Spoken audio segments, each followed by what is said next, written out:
Good evening, everyone.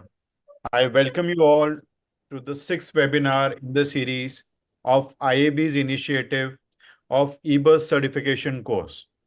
This certification course has come after the outstanding performance of a thoracoscopy certification course. And like that, here we are going to have 10 webinars followed by hands-on session, one in each zone of the country. To get the IAB EBUS certificate, you have to attend at least 8 webinars live, which will be monitoring and attend one hands-on in either of the zones of the country. And today is our sixth webinar, which will be focusing on EBUS guided mediastinal lymph node Forcep and Cryo biopsy.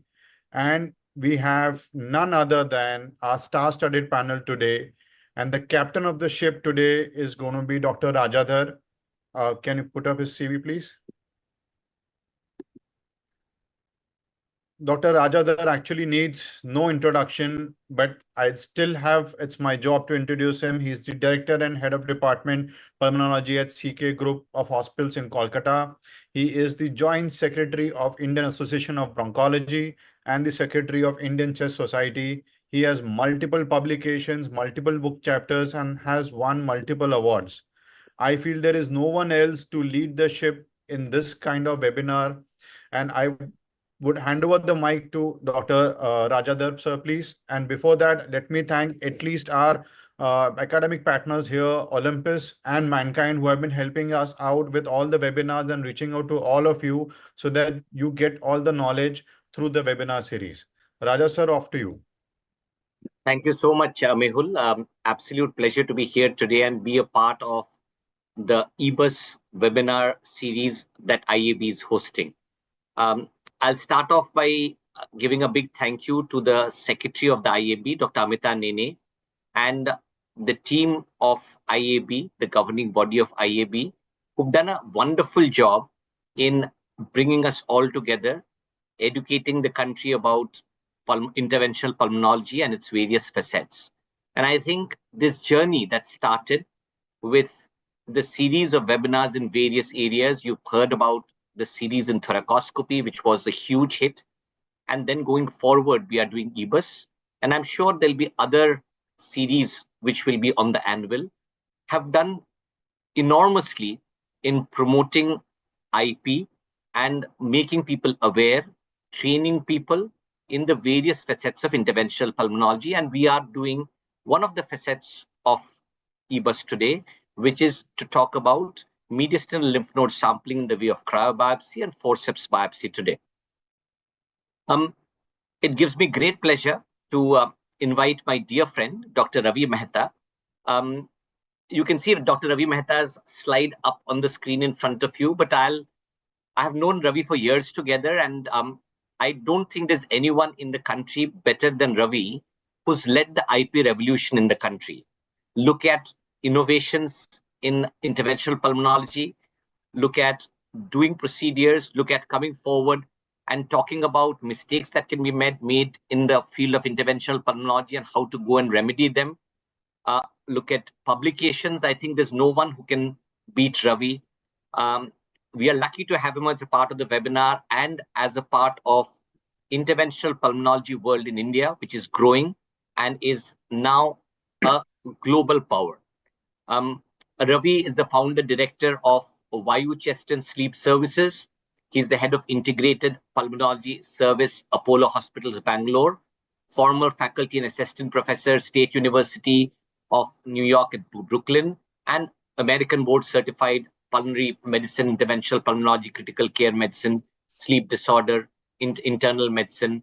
And he's got a host of awards. He's got a host of innovative roles. He's got patents that I'm aware of. I'm indebted to Ravi in the way that the guy, my colleague, Dr. Shyam Krishnan, and to Ravi to train again, leads our IP services where I work in Kolkata today. So there's various ways in which I'm connected to Ravi, and I'll sort of not labor on anymore, but hand over to Dr. Ravi Mehta for his talk on the various ways of forceps biopsy and transbronchial lymph node cryobiopsy by EBUS. Over to you, Ravi. Raja, thank you so much. That is a very effusive introduction and probably speaks volumes of the fact that we know each other for so long. Not to mention that I think we have seen the whole genesis of the transformation of pulmonary and interventional pulmonary in the country, spearheaded by people like you. Thank you so much again. One has to start with the conventional thanks to the IAB, with Amita, Mehul, and everybody else who basically make such a good effort to try and get such excellent academics on center stage. So I think in the interest of time, can I share my screen, guys? Yes, sir. Where, Yes, sir. yeah. Visible? Visible, Ravi. Yeah, perfect. Okay, excellent. So, okay, so we will start with the topic at hand, and given 25 minutes, I will try and do justice to the allocated time. So greetings from, as Raja said, greetings from both Apollo hospitals, which is our inpatient hub, and Vayu Chest and Sleep Services. Raja and I smile because you've got a little similar name out there for two entities. But this is our outpatient setup, and we're going to focus on the topic, which is probably advanced EBUS, mediastinal lymph node biopsy. And I've just rechristened the topic, taken the liberty, speaker's liberty, and of doing an overview, focusing on how I do it, which is the impetus of the teaching aspect, and some more aspects which are probably practical issues. As I said, so many talks nowadays can be just be replicated by AI. You put it in an AI tool and you can get most of the data. So it's now incumbent on speakers to try and at least put what is not given in literature, books, AI, and bring it to center stage, because those are the invaluable lessons garnered over the years, but crystallized in minutes.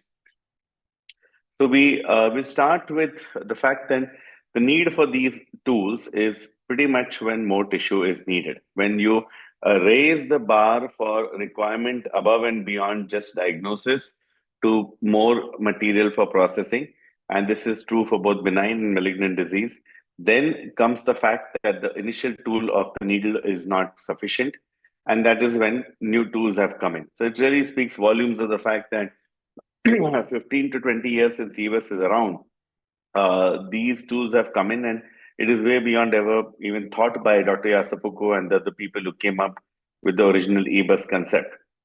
So, by and large, again, it's so intuitive.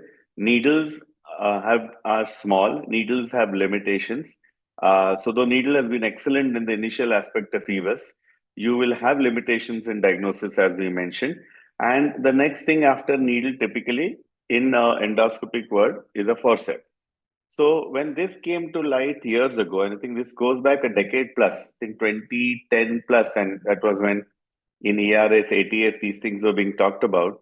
So the question was that if you want to put a forceps, you need to make a hole. Intervention pulmonology is very intuitive. There's no huge analytics like biologics and so on. So you can take the same EBUS needle and bore a hole through, pretty much like a woodpecker making a hole in a tree. And after that, you can put your forceps inside, a mini forceps. It has to be small. You can't push the large one. Or if you are innovative, then sometimes manufacturers will give you something called a needle forceps, which I'll show you. This one is not privy to us. We have not seen this. So most of the time, we wind up trying to do any of the woodpecker part of it. And then, of course, more strategies. So above and beyond, you can always use your knowledge of intervention to try and make that pathway to the lymph node. So a picture to show all this. This is the EBUS needle. It's gone through its science of sizes, right from 22, 21, 19 gauge, and the whole. This is a whole discussion by itself, which has been done in prior webinars, I'm sure. So this is your boring hole, and this is the forceps. But the Germans became smart and created a needle forceps. So in the closed position, it's like the EBUS needle, and it opens clickety clack, and it becomes a forceps. So this needle forceps is something which was described years ago, but never made its way to India. So we have to figure out how to use these two tools separately to try and get more tissue. Please note the size of the mini forceps. It's 1.5 millimeters and even smaller. And in the colloquial world, it's called pediatric forceps, mini forceps, or the radial EBUS forceps also figures in this understanding. Now let's look at a little literature. I'll try not to inundate you, but at least literature is part of any discussion of a new concept. So this, as I said, the needle forceps originally was described by Dr. Darwish from Germany in 2013 in respiration. And by and large, he said the same thing, which I've been telling you. The field was changing. So as the field was changing and oncology was exploding, they were asking for more and more material. Similarly, in the benign world, we were looking at tuberculosis, gene experts, and so many other things. And that is why they came up with this needle forceps. They did a study with 55 patients, and they found that the yield increased by and large from 64% to 93, predominantly in benign conditions, because that's where it's tougher to get tissue. The etiological tissue may be sparse and not totally concentrated, and usually malignant tissue, by definition, will come into needles. So the biggest advantage in the Western world was in benign conditions, and they said that not only does this help in benign, but of course gives you a lot of material, which we've talked of before. Then, literature was progressing. The Yale people, by and large, and Dr. Bramley is from Yale, Annals of Thoracic Surgery, hits a surgical journal over there. They said, how do we make the hole? So America is also being very strict with the equipment, did not have that needle forceps. And so they used a cautery-assisted transbronchial forceps biopsy. In short, they took a cautery to make that hole. Simple. Hot therapy, make the hole, put your forceps rather than use the woodpecker technique. So they had 50 patients, and again they mentioned that a better yield in granulomatous disease and more material for cancer. Same message was coming out loud and clear. At the same time, and we have this particular statement we make that if you're thinking of an idea, there's always somebody in the world who's doing it. We were doing the same thing at the same time, and we were trying to also use the cautery and follow up with the forceps. And this was 2015 onwards. And then we managed to go ahead and publish it. And our publication came in 2020 after 4 or 5 years of doing this stuff. But we put a twist to it just because we didn't want to describe it only as a procedure, we had to put it in the algorithm of care. And that's why we said that if you do an EBUS and you get a negative on-site evaluation, rapid on-site, then you have a justification of doing a forceps biopsy, which becomes an addition. And in our series of 30 patients, we had a 27% value addition. And again, it was mixed across the board for benign and malignant disease, particularly, and also added lymphoma. So as this literature was building up, more and more stuff came out. And 2022, we have our US colleagues, Abhinav and Udita, both from Delhi and Bombay, very prolific. And Dr. Murgu is well known to most of us as an interventional icon. So they did a whole meta-analysis, and they said it goes from 67% to 92% when you combine intranodal forceps biopsy. So terminology changes, but concept doesn't change. Intranodal forceps biopsy. So this is a recent meta-analysis. And now let's learn by cases: when, how, what, where, and challenges. So we had a 55-year-old male came with mediastinal lymph nodes, again TBN in negative. So over time, as you start doing this, if you become a referral center, this is what you're faced with. And then you have two options: that either you repeat the procedure with the assumption that you will do a better job, we don't know, or can use an extra tool. So extra tool is incumbent on what you can offer to the patient. So we basically had this patient on the few early cases. How do we make a diagnosis? I mentioned we had just come back from ATS. We said, let's try the forceps over there and let this video speak for itself. So you can see here that after doing the TBNA, we're using the cautery. I will make it slow. So this cautery is going through in the station 7, a subcarinal area at an appropriate angle to make a pathway. And you can see over there the cautery from the outside, the pedal is pushed in. And now the forceps is going in. Again, I'll pause it so that I don't confuse you guys. In the endo image, you see the forceps going through the little hole made by the cautery, and the mini forceps easily glides in. At the same time, you want visualization. So you can see the forceps with the jaws opening in the lymph node, safely away from the margin and not causing any issues with trying to sample structures you don't want to sample. At the same time, a Doppler is put in this area because there's no way you want to put a forceps into a blood vessel. And it's very gratifying to see the forceps open close. And I'll give you a third visualization. So when you get fancy, you can also see the EBUS scope over here, the forceps coming out under C-arm.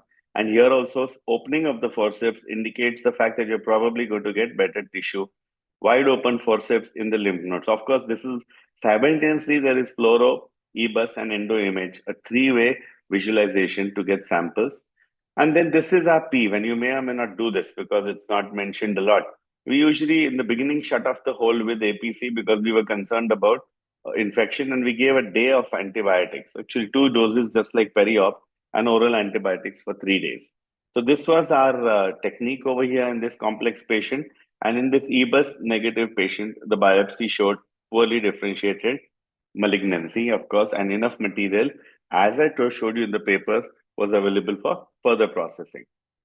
The theme of this is how I do it. And I think I touched on how I do it in the last case, but I will repeat it because twice reiterated is a firm way of trying to get this into understanding. We prefer general anesthesia because precision is required. So it's usually under LMA. We screen the patient lymph nodes as you do normally, and you've learned in the talks before. We use the tract is either made using a 19 gauge EBUS needle or electrocautery knife. Here is where I have a speaker bias. Since we started describe the forceps, we are already fond of using the knife, and we are an intervention suite. But otherwise, if you don't have all these gizmos and you just, you have EBUS or a not so sophisticated setup, you can pretty well use a 19 gauge needle. You make 3 to 4 passes, and I told you the woodpecker technique, and the cautery knife is a bias we have. So again, to repeat what we showed you, now this is station 7 seen from the other side. A little twisting is required, and the 190 series hole helps a lot. You can see the carina here. The cautery has made the hole, the hole over there. And then, of course, as I showed you in the last case, the mini forceps goes through. Again, we prefer, I'll hold this here. So here is the forceps, safety established, no vascularity. This is not mandatory, guys. This is for teaching purposes because we love to see the jaws open because it tells us that quite likely a sample is going to be good. We could call it the open jaw sign or something, but practical purposes, it is just a reiteration. And then, of course, you take, sometimes we push to and fro so as to dislodge material and try and get a better sample. And this is our bias with APC. I will not reiterate that. It may or may not be done because I think with the cryo data, we've realized that it is not mandatory to do. So this is the how I do it time. Right. Anesthesia again, making the passage as we talked about, using the electrocautery. And then after that, taking advantage of a very nice pathway created, putting the protection of EBUS into that, and taking a sample. CM just helps you to understand this better. So this is the forceps part of it. Now let's switch to cryo. So as we were doing forceps slowly in close to the beginning of COVID, the cryo probe, which used to be either 1.7 or 1.9 and 2.2, they got 2 more probes, 1.7 and 1.1.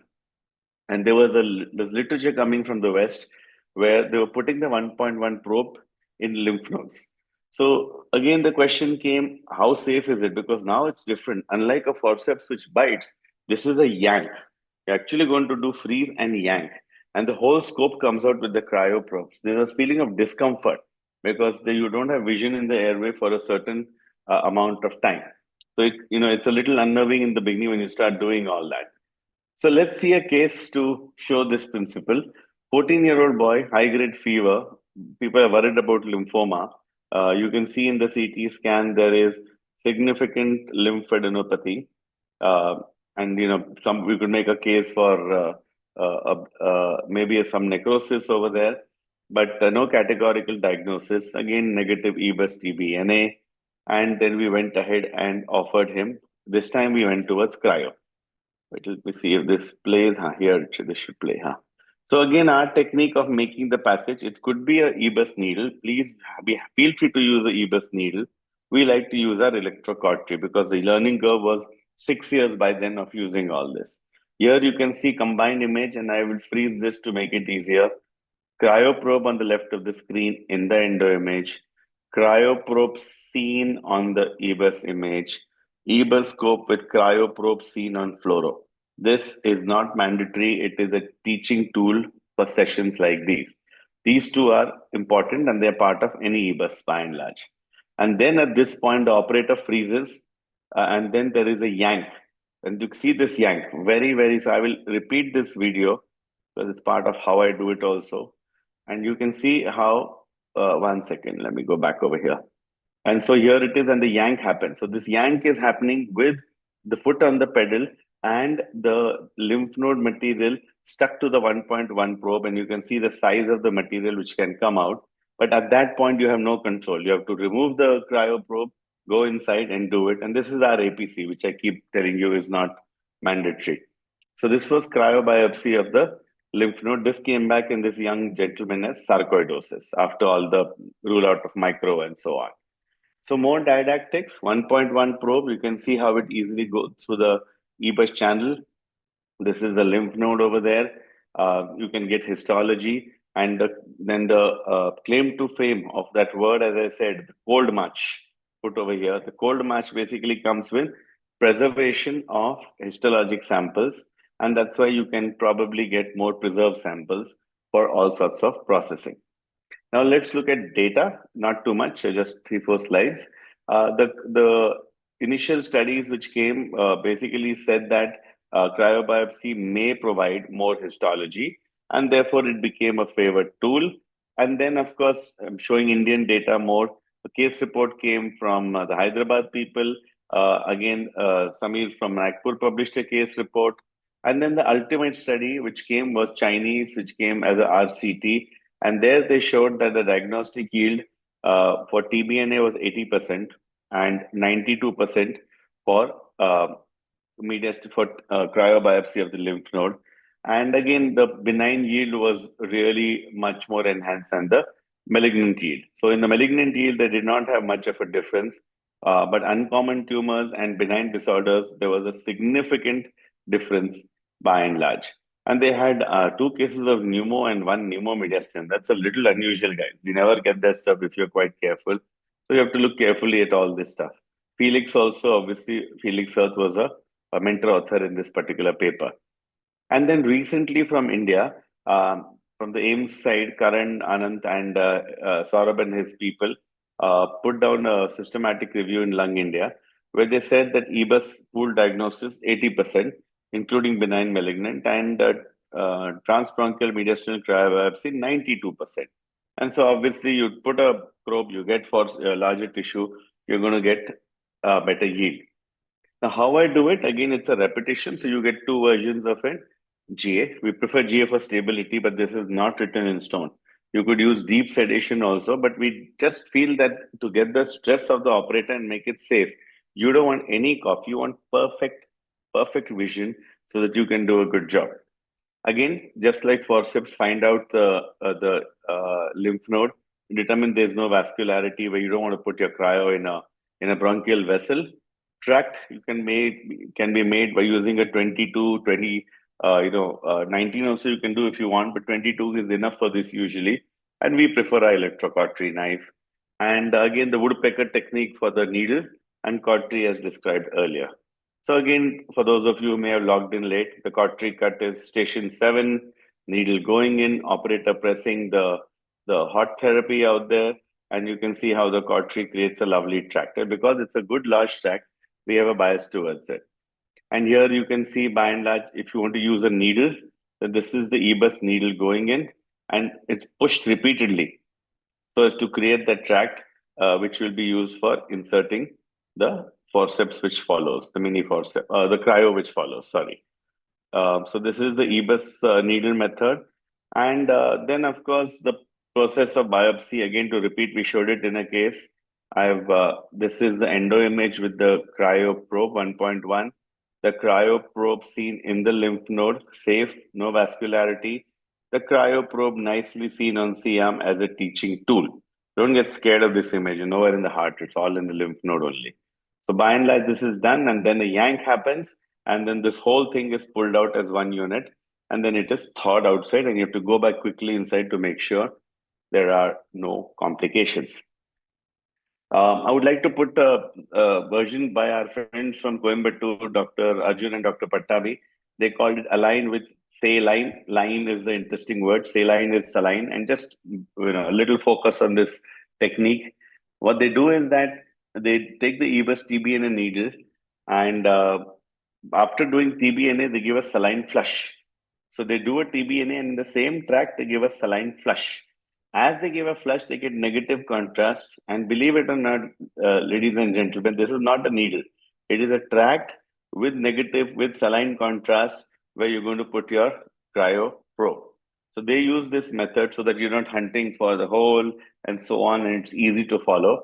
And they have done a number of cases with good results in this particular technique. So they call it aligned with saline. Nice catchy tone. An out of the box case to show all this. As the science progresses, you do more fancy stuff because it's incumbent on you to get tissue. We got stuck one day badly. Describing all these tools to you, but listen to this story. 57-year-old female, malignancy. Note this: post chemo and radio. This is a nemesis because this is a firm node which is not going to be helpful. PET CT showed mediastinal lymphadenopathy. You can see it over here. Let me go back to the case. TBNA was inconclusive. So we go ahead and try forceps. Little bias there. Since we wrote the paper and we're good at the technique, we did forceps. No tissue. Okay, let's do the cryo. Tissue was very small, not satisfactory, and we were worried over there. So what did we do? Let's see this. So what we did is that since the 1.1 had not done the job, we went ahead and after establishing safety, we went ahead and put the 1.7. 1.7 has not been easily put, but this case was challenging. So here you can see, and I'll freeze it here. 1 second, let me go back and freeze it at appropriate point. This is the 1.7 probe in that location, seen on the C arm and safely seen on the EBUS.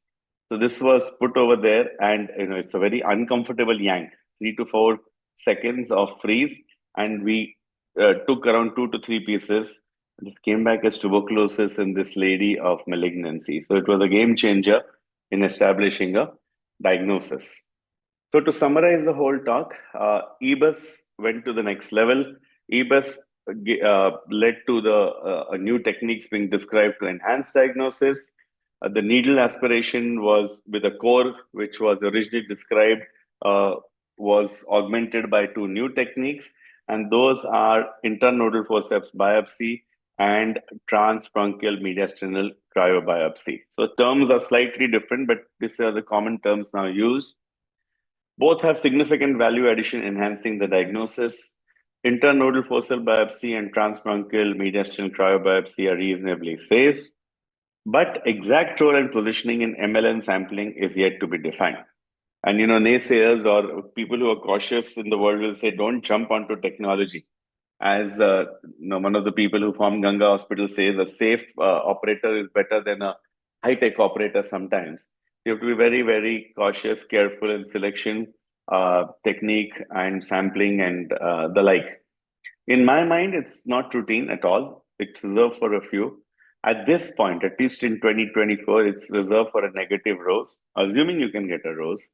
Failed EBUS. Somebody refers the EBUS to you and the stakes are high. We showed our cases as failed EBUS, where you need tissue for sure. A lymphoma is diagnosis of lymphoma without IHC and markers is meaningless in modern times. Patients who are post-RT chemo, as in the case we showed you, which we had to do a 1.7. And somewhere where more material is needed and the benchmark is raised remarkably for what is you're supposed to provide. So, the extended level of EBUS and sampling is what the last 4-5 years mantra has been. And it leaves you with this perspective over the last 1.5 decades that mediastinoscopy is now even less required. So it used to be only EBUS now, and then it went to EBUS with multiple needles, EBUS core, and now it's EBUS with these 2 particular tools which can make a difference. And so to put its place into algorithm. Dr. Nagarjun, as I said, I'm concentrating on Indian papers, tried to use that same thing, that if you have a negative rows, then you can try and do cryo. And he showed that there is an enhancement of the yield in his 32 cases. And it's very similar to our paper. So 2020, we had said the same thing, that when you have a negative rows, use the forceps. Dr. Nagarjun has used the same as an indication to try and show that, yes, it can enhance yield. So at least this becomes a logical uh, step with data to augment it. So with this slide, I finish my talk. Thank you so much for the attention. And I will stop sharing my screen and hand over to Dr. Rajadhar again. Thank you very much, Ravi.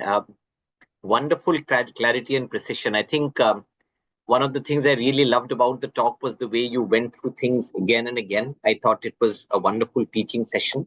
We'll move on to the panel discussion, and I've got some questions that I want to ask my wonderful panel, including Ravi. If we can put up the slides of our panel members, please, and I have the privilege of introducing them, please. Thank you.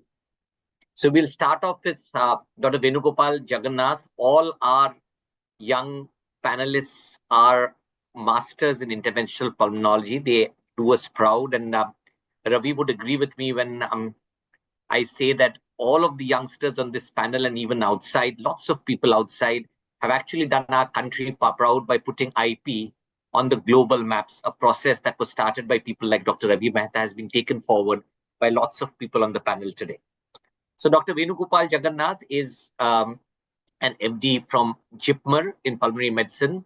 He's a diplomate of the National Board, European Diploma, and he's a lead consultant, interventional pulmonologist at Kovai Medical Center and Hospital in Coimbatore, the lead faculty fellowships in interventional pulmonology at KMCH, members of multiple important international bodies, fellow of American College, Asia Pacific Society, ERS trained, rigid scope in interventional pulmonology. So very warm welcome to the panel today, Dr. Venugopal. Can I have the next slide, please? So Dr. Nitesh Gupta, Nitesh I've known for years, and I love the way he's grown in stature, and not just in IP, but in all of pulmonology. He's an MD DM who's an associate professor at the Department of Pulmonary Critical Care and Sleep Medicine at the Safdarjung Hospital in New Delhi. He's got, like I said, not just IP, but other feathers in his cap. He's interested in COPD, ILD. What does not show up on that slide, but I know personally about Nitesh, is his enthusiasm about academics, about publishing, about teaching. And I know that Safdarjung has become a hub for teaching, not just in Delhi, for all of India, because of the enthusiasm that Nitesh carries with him in teaching and in academics. Welcome, Nitesh. The next person on the panel is Dr. Mihir Raman Gangakhetkar. So Mihir is a consultant at the Fortis Hospital, Mulund in Mumbai. Multiple publications, book chapters, journal articles. Mihir is a youngster who's very enthusiastic about interventional pulmonology. His interest in research and academics is shown by the awards that he's got. So APSR ERS Young Investigator Award for 2021, the NAPCON Best E-Poster 2020. And I think one of the very interesting parts is that his interests are adapted to what is required for our country. So you can see low-cost innovations in palliation there. He's got EBUS, which makes him a perfect candidate for the panel today, and pulmonary hypertension as his areas of interest. So very warm welcome, Mihir. Love the fact that we have you as a part of the panel today. Thanks. And then last but not the least, young interventional pulmonologist, Dr. Ashita Shah. Ashita is an MBBS, MD, and an EDARM consultant interventional pulmonologist from the Shalby Multispecialty Hospitals. Again, she's not just got IP as a part of her pulmonology spectrum. She is very enthusiastic about airways disease. She's certified in allergy, asthma, applied immunology. She's got multiple grants. So we were privileged to give her the Indian Chest Society Travel Grant for 2024 and the ACCP grant for 2024. I keep seeing Ashita's videos, her interventional pulmonology skills on various social platforms. And I love the passion and enthusiasm with which she's promoted interventional pulmonology in a city where IPO was not that popular in Surat. So very warm welcome, Ishita, to the panel. Thank you. If you can unshare, and we'll start off the panel discussion. A lot of the questions that I'll ask our panel today are things that Dr. Ravi Mehta, Ravi has covered already. But I think, like he said, these things would require repetition. I think if we have the panel giving some carry home messages for us, try and tell our delegates, the audience that's tuned in today. We've got close to 2,100 delegates who've tuned in today. If you could have clear carry home messages for people, things that you've experienced in your day-to-day clinical practice in doing these procedures, I think the delegates would really, really benefit from the hour that we're going to spend together now. So, Venu, we'll take 2 steps back and then move forward. Let us revise the indications of EBUS guided biopsies in your practice. So give us a clinical guide as to where you consider EBUS in your clinical armamentarium in your day-to-day practice. So basically, I will start with the where we use the EBUS TBNA, followed by Correct. the EBUS when you place the biopsy. See, for all staging of malignancies and diagnosing, this becomes the almost like the most common indications. And for all undiagnosed, whether it's a benign mediastinal lymphadenopathy, that comes the second common indication. And third being any peribronchial lesions. I think even it's parenchymal, but when it is close to the airway, we can sample it. And fourth being when it is a mediastinal cyst or anything, this can be sampled unless it's like not always indicated, but it's to when it is like infected cyst or anything, or else we don't really touch those cysts. So these are the major indications. But where these actually the biopsy plays a role, the cryobiopsy or a nodal forceps biopsy being, like Ravi sir has clearly mentioned, first thing is when an EBUS you do it and it didn't reveal the diagnosis. That's the first step. So you do a EBUS when you don't get a diagnosis, then of course you have to go for a further modality. That's the first indication. I can put this second indication at failed. I think Rose is not revealing any diagnosis. So at this point of junction, we should keep Rose as a modality incorporated in the EBUS suite, provided if you could able to do it. So when a EBUS is not, Rose is not revealing the any particular diagnosis, you can go for this biopsying the mediastinal nodes. So that will be the first thing. Second thing, your Rose has sealed it is malignancy, but you don't get a good amount of core tissue for molecular testing or next generation sequencing testing. You couldn't able to get you feel like no, this tissue core is not adequate. Then of course you should go for once again biopsying this lesion, because these days almost like a oncologist, almost like a it's all about targeted therapy, and they are asking about even if you completely remove the node and give, they'll be happy. So oncologist in going in a such a way, so you have to give more tissue to the pathologist. So and last thing, I don't put as an indication, but when you know that EBUS TBNA, you from all the literature, you know that in benign cases like sarcoid or especially in lymphoma, the yield is less. So when your preclinical probability is more favoring towards these diagnoses, you may consider this. But I don't put straightforward as in sarcoid or all sarcoid, you have to go for the models. You can consider this modality. But still in lymphoma, I will first put as like when you have a peripheral node, when you could able to pick up any peripheral node, first to go for the peripheral node, a complete excision of the node, rather than targeting this mediastinal lymph node and you take a smaller whatever the bits. So this will be my So when Venu very nicely put, so you've divided into 2 parts. You've talked about linear EBUS, and you've talked about the indications of a linear EBUS, and you've talked about lymph node sampling, you've talked about cysts, and there are multiple others which we have covered in previous episodes of this series, and we will continue to do. So that's one gamut. And then you touched upon the mediastinal cryobiopsy and the forceps biopsy, and you talked about indications, and we'll come back to that. Just for the sake of completion, Venu, just touch on the radial EBUS bit, which we have not touched on because we talked about EBUS to start with. So maybe a line about radial EBUS. We've covered that in previous episodes and we will continue to do, but just so that we have completed the EBUS gamut. Vin. Radial EBUS, sir. Any peripheral pulmonary nodule, if you have a radial EBUS with your side, just a ball alone will not be sufficient at this point of time. Whether it's an infective nodule or it could be a malignant nodule, radial EBUS guided sampling will be the modality of choice at this point of time. And of course, whenever you go for a radial EBUS guided the nodule, and I can say the people usually says that more closer to the whatever the chest wall, you go with a radiologist, and whenever like in between, like you go with a pulmonologist. But I always say that all the modalities should be by a bronchoscopy guided, because whatever the bleed happens by the transthoracic, it can't be managed. So you know that when to stop the biopsy when you are doing on a own. So I'm little bit,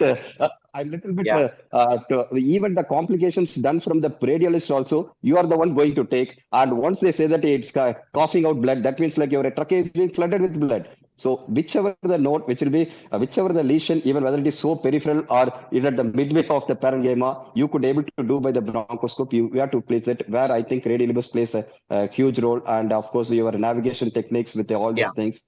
I think the biopsy is almost a domain of a pulmonologist, not the radiologist.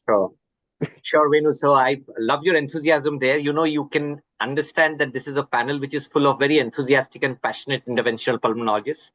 I think if you heard someone like Dr. Bhavin Jhankari or Dr. Vimal Raj speaking, you would probably see the other side of the extreme. So I think there will still be indications, Venu, where you would agree where it's safe to do a transthoracic, and it's a gradually reducing, it's a shrinking indication for the radiologist to do interventions. The gamut that the interventional pulmonologist can achieve is gradually become bigger, but there is probably a crossover zone. And agreed. So I think there is always going to be a crossover zone. Let's come to Nitesh, and we are still 2 steps backwards, Nitesh. So I'll take you up on the needles available. And again, we are not at the moment talking in the domain of the cryobiopsy or the forceps biopsy, but we are talking about EBUS needles. Tell us about the various sizes that you use, what's available, and how do you go about in your head making the choice of needles when you go and do an EBUS, a linear EBUS? So, sir, the types of needles depends on 3 factors. One is the type of the needle tip which we have. So we have 3 types of needle tip. We have one manganese type, which is the standard type. It has a bevel at the end, and it is primarily used for aspiration. Then expanding the spectrum, the companies came with a forward bending Westcott type, which is again a proprietary item of one of the companies. It has a side port where you can acquire more tissue. So from aspiration, we move to a biopsy. Then the third is a Francine tip, which is a 3-fork tip. Again, it is again classified as a fine needle biopsy needle. Gastroenterology has more spectrum of these needles, but they are still not safer to do through via EBUS. So only we have 3 types of tips we have. Then depending on the material it is being used, whether the stainless steel is being used or whether nitinol is being used, it primarily limits its flexibility of the scope and the ability to reach the nodes at the extremes. The third part comes the gauge of the needle, whether we have a 19 gauge, 21, 22, 25. So they depends on the tissue in which they will acquire. So these are the 3 criteria which define a needle. The second criteria comes is which scope do you have? So which needles are compatible with your scope? You must be very clear with it, because no company will take the responsibility if you use the wrong needle in a wrong scope and your scope gets punctured. The third question comes, as we go by diagnostic yield, the standard 21 and 22 gauge needles have shown equivalent yield, and 19 gauge needle was being used where you require more of tissue for analysis, say a lymphoma, or you have malignant lymph nodes where you require it for malignant molecular markers. So this is how we decide on the type of needle. The primary thing is you must know which needle is going to fit in your scope, and you have the converter for that needle. Sure. Just to say, others on the panel, if you have anything to add to what one panelist is saying, just put your hand up, your virtual hand up, and I'll come to you. Nitesh, let me quiz you a little bit further. You spoke about 3 different tips that are available. Right. Do you actually categorize it depending on what sort of tissue, yeah, what form of node you are trying to sample? Any guidance for our viewers today? Right, sir. So same thing, if we require a larger tissue, say for a lymphoma analysis or for a malignant molecular marker analysis, we would like to go for a fine needle biopsy needles. But if it is for a benign condition, say we are evaluating for tuberculosis, we are evaluating for sarcoidosis, we still prefer the standard 21 or 22 gauge needles. Okay, grand. Very good. So from needles, let me put to the, well, we'll still stick with needles and come to Mihir. Mihir, question for you. What are the limitations of the conventional needles which are used for EBUS guided biopsies? So again, bring in your experience here of doing EBUSs. What are the challenges? And the challenges leads us to the innovations, the techniques of cryobiopsy, etc., that we'll go forward and speak about. So Mihir, please. So, thank you, sir. And primarily, as Ravi sir and Dr. Venu have already described, when we're going for a sampling, it is essentially to try and get as much tissue as we can.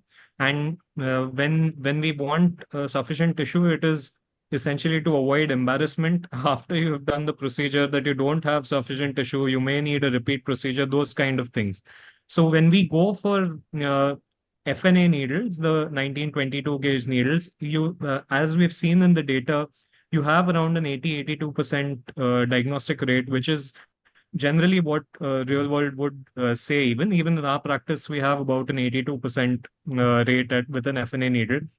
So that is technically the problem. So when you are seeing a patient and you're sampling and you have an expensive technique like an EBUS TBNA, if you come up with something which gives you an 18% failure rate, that is something that becomes a little unjustifiable, at least in the private setup. When we're working at AIMS, sometimes cost doesn't matter as much in central institutes. But when you're working in the private setup, there's more accountability as far as cost is concerned. So the problem is that you have done a sampling and you haven't got sufficient tissue. That becomes an issue if there's no diagnosis at all. And second, as Dr. Venu has said, medical oncologists and pathologists definitely want a significantly larger amount of tissue as our advances in medical oncology come. You want more mutation analysis, you want your NGS, you want all of that. So you have got a diagnosis of malignant cells that's not sufficient. You want more assays to be run. And if you've not given them sufficiently with your traditional tissues, then that is something where our needles tend to lack in let's say, 1 out of 5 cases or maybe lesser.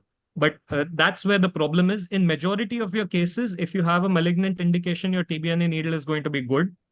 But it is those small minority where you do have to praise the patient and their relatives eventually, where you're going to have a problem when you want a larger amount of tissue. Sure. So Mihir, when you choose needles, when you talk about limitations of needles, Nitesh has spoken about the 21 and the 22. Suppose you did not have access to rows. A lot of centers still don't have access to rapid on-site evaluation. How do you, in your own head, decide, okay, I've got a sample, I've put it on a slide, I'm going to send it off. Let me try and use a 19, or let me go ahead and try forceps biopsy or a cryo biopsy in this individual. What's your thought process? And maybe I'll take the same question to Ravi. And we're talking about a situation where there isn't rows. So that's the scenario we're going to talk about. Mihir. That's a tough spot, sir. And in fact, we still battle it. We had rows earlier at AIMS. We don't have rows in the private setup. We keep asking for it. They say you send a runner with the slide and you wait in place till we read the slides. That's not something that's possible always.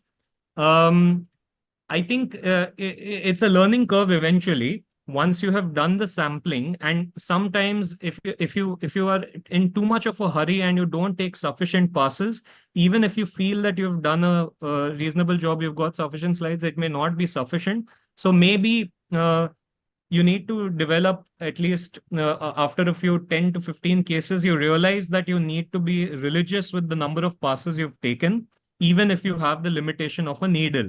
And once you have taken sufficient number of passes, a good number of agitations in it, there is really no way without rows to tell whether you've got a good sample or not. But I think it is primarily about learning that you don't need to stop immediately after you've taken two passes. You need to take the third, you need to take the fourth, and come up with sufficient tissue so that you don't have to repeat the procedure. I mean, Sure. there isn't Yeah. really a way to tell. Yeah, no, that's a good answer, Mihir. Yeah. Let me quickly come to Ravi. I mean, Ravi, the way you presented about doing a larger sample, doing a forceps biopsy, doing a cryo biopsy, etc., and what Mihir said just now, almost mandates doing rows in all centers.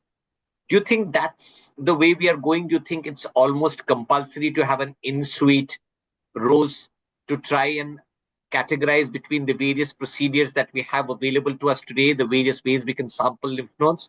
Or do you think you still have an idea, even without rows, as to where you go about using these different techniques that keep coming up on a regular basis? So good question, Raja. I think it's because the answer is not out there. We really don't have an algorithm for this. Just to make sure that you're not doing an unnecessary procedure, you want to have an inkling of tissue. An inkling of tissue is either rows, but with all the challenges mentioned by Meher, some of us are fortunate, some are not. Also, don't forget rows adds to the time of the procedure. It's a certain processing time where the sample is going, they're looking, and what if the fourth slide comes positive? Yeah. You're hanging around till then waiting, and we are not used to waiting like surgeons for frozen sections. Ishita may smile because she comes from Rajiv's place and Rajiv pushed pros. Yeah. Palmanaji, he likes to look at his own slides and do it. Excellent as a bootstrapping and let's do everything strategy. But practically, some of us will learn it and some of us will not. I think recently the Yashoda people, looked at that. There was some particular gizmo they have where you can get the machine does the cytology very quickly. But again, high-end, expensive, cutting-edge technology, which may take time to reach us. So there will be tools which come. Till then, by and large, it's going to be a call made by the operator that do you want to do this or no.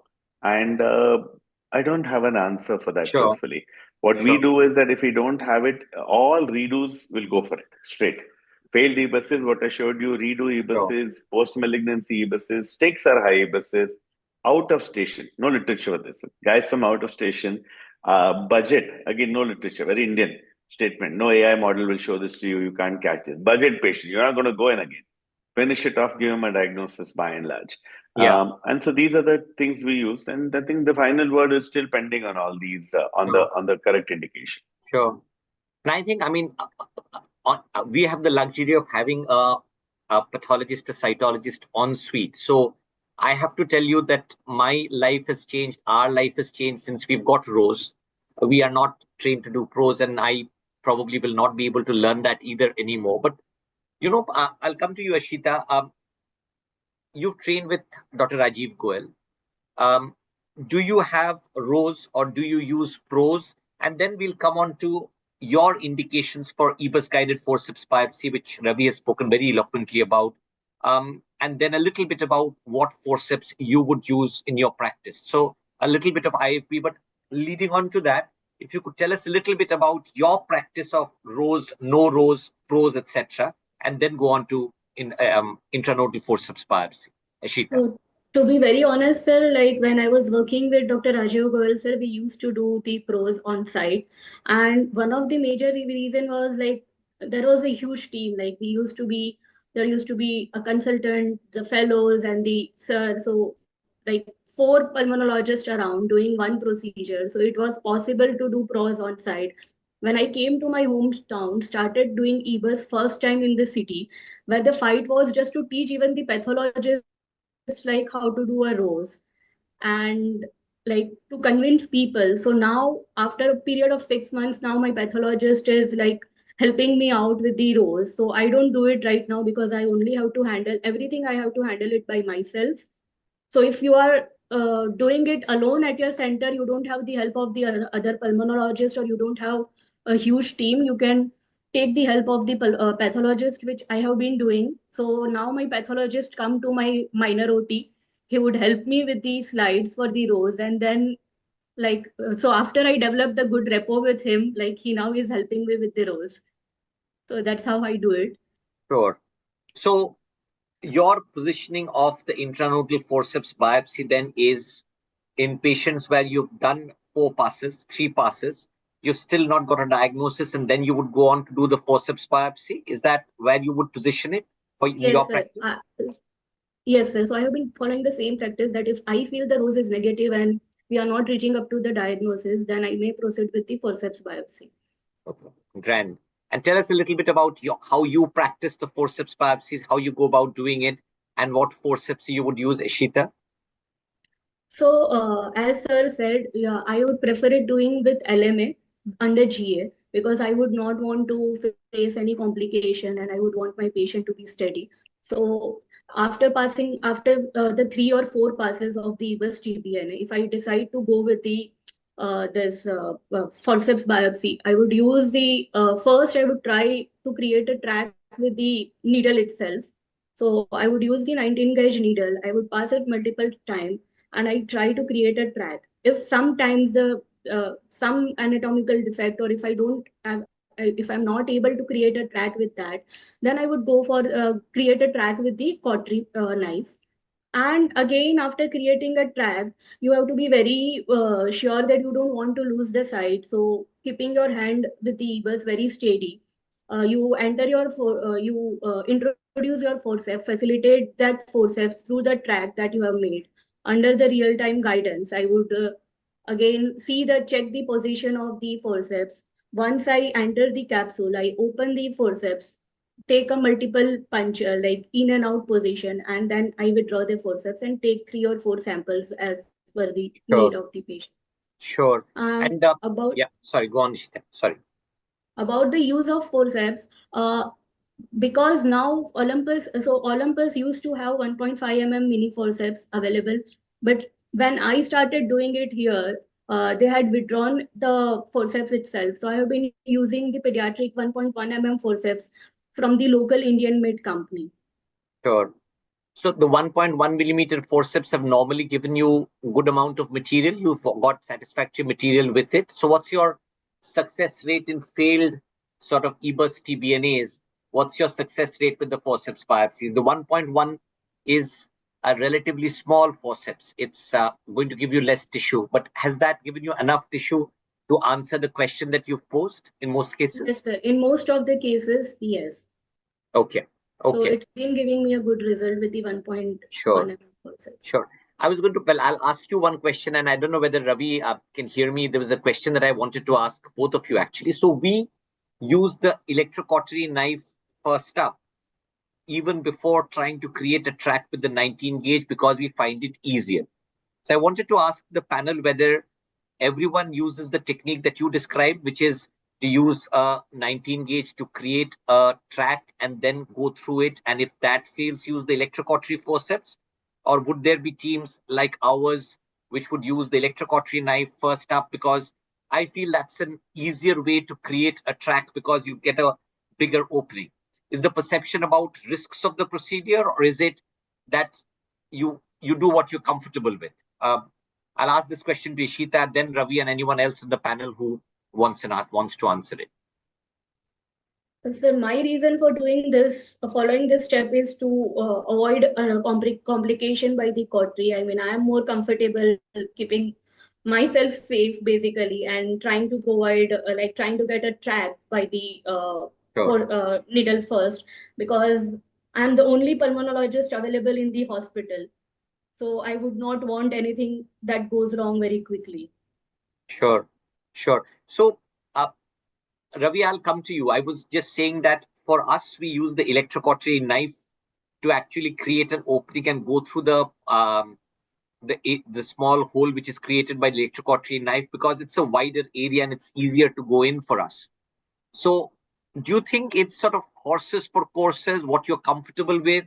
Do you think that equally safe, equally easy to do, and you can choose either? Or is there a way to define that you use electrocautery knife for a certain category and the 19 gauge needle for another category? How would you think about this? Ravi, you're on mute. Our similarity is very easy to understand, Raja. Sham saw everything was there, so he took it there and probably thought it was a more efficient technique. But the naysayers will say, why do you want to add an additional step of using a cautery? You're putting that burden on. So the intervention suite is not developed, and I just buy an EBUS in addition to my regular stuff. I don't want to deal with electrocautery and all. Then it's just possible to put the needle and do it. But truthfully, firm lymph nodes, if there is calcification in the wall, and sometimes the needle will just not go through.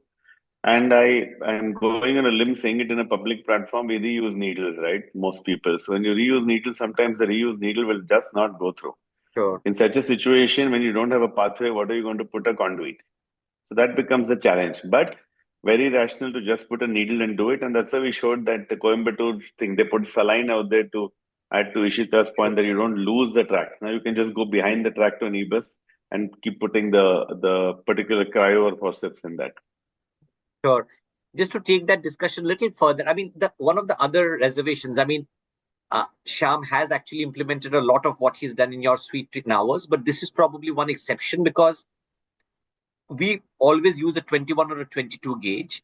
And the only place where we would use a 19 gauge would be a scenario like this, you know, the one we've just spoken about. So you are actually ending up using an additional tool in your interventional suite, even if you use a 19 gauge needle, because you wouldn't want to reuse the 19 gauge either for the reasons that you just spoke about. So that's why we use the electrocautery knife. And I know there are others who do it.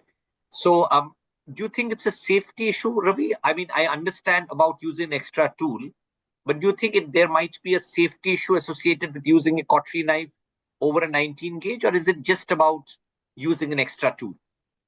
It is hot therapy. Hot therapy comes with a little more complexity. Drop the FiO2. It's a little skill required to align it properly. When you push a needle here and there, you mean what harm are you going to cause? But here you're taking a proper tool. You don't want to sit and take it linearly across the wall. It has to puncture properly in the track. More skill required. With skill comes risk if the learning curve is a problem, and it requires an FiO2 adjustment, and it's an extra tool. So again, not a mandatory thing, but highly efficient. And efficiency drives the practice of high volume units by and large. So Sure. So that point well taken. I think it's probably going to be first line the needle and second line the electrocautery knife. That's our carry home message for people who are listening to us. That's the sort of bottom line. But remember, it's a larger size needle that you have to use to create the hole here. Your 21 gauge or 22 gauge needle probably will not create a hole large enough for you to pass the forceps biopsy through. I think that's an important message. The next question I have for you, Ravi, is something that we have discussed, I think, more than once on this panel already. But like you yourself said, I think it merits repetition. So, intranodal forceps biopsy, the indications, and let's do that keeping in mind the various modalities we have, including the cryo biopsy, which I'll come back to in a moment. But where would you actually use the intranodal forceps biopsy as your next go-to once your EBUS TBNA passes have not yielded a result, let's say on a rose which is available in the suite? it's, I think, the same thing as we said in the last 2-3 slides, wherever the stakes are high. So currently we're reserving it in a classical platform for a negative rose if you have access to rose. And then it comes down to redo, failed EBUS, where the stakes are high. As I said, the colloquial or off-label are people who have affordability issues. You want to finish in one procedure. You don't have the luxury of coming back. Poor candidates for even some sort of conscious sedation anesthesia. Finish everything in one shot. And wherever you feel that material, and that's a visual, that's an operator's prerogative, that you feel the material is not enough, I'll have to go for this by and large. I think to add to it, a strong indication is post-RT, post-chemo. So the redos are coming. So as you mentioned, where intervention is burgeoning in the country, oncology is also giving us redo patients. Not pleasant. We don't like them.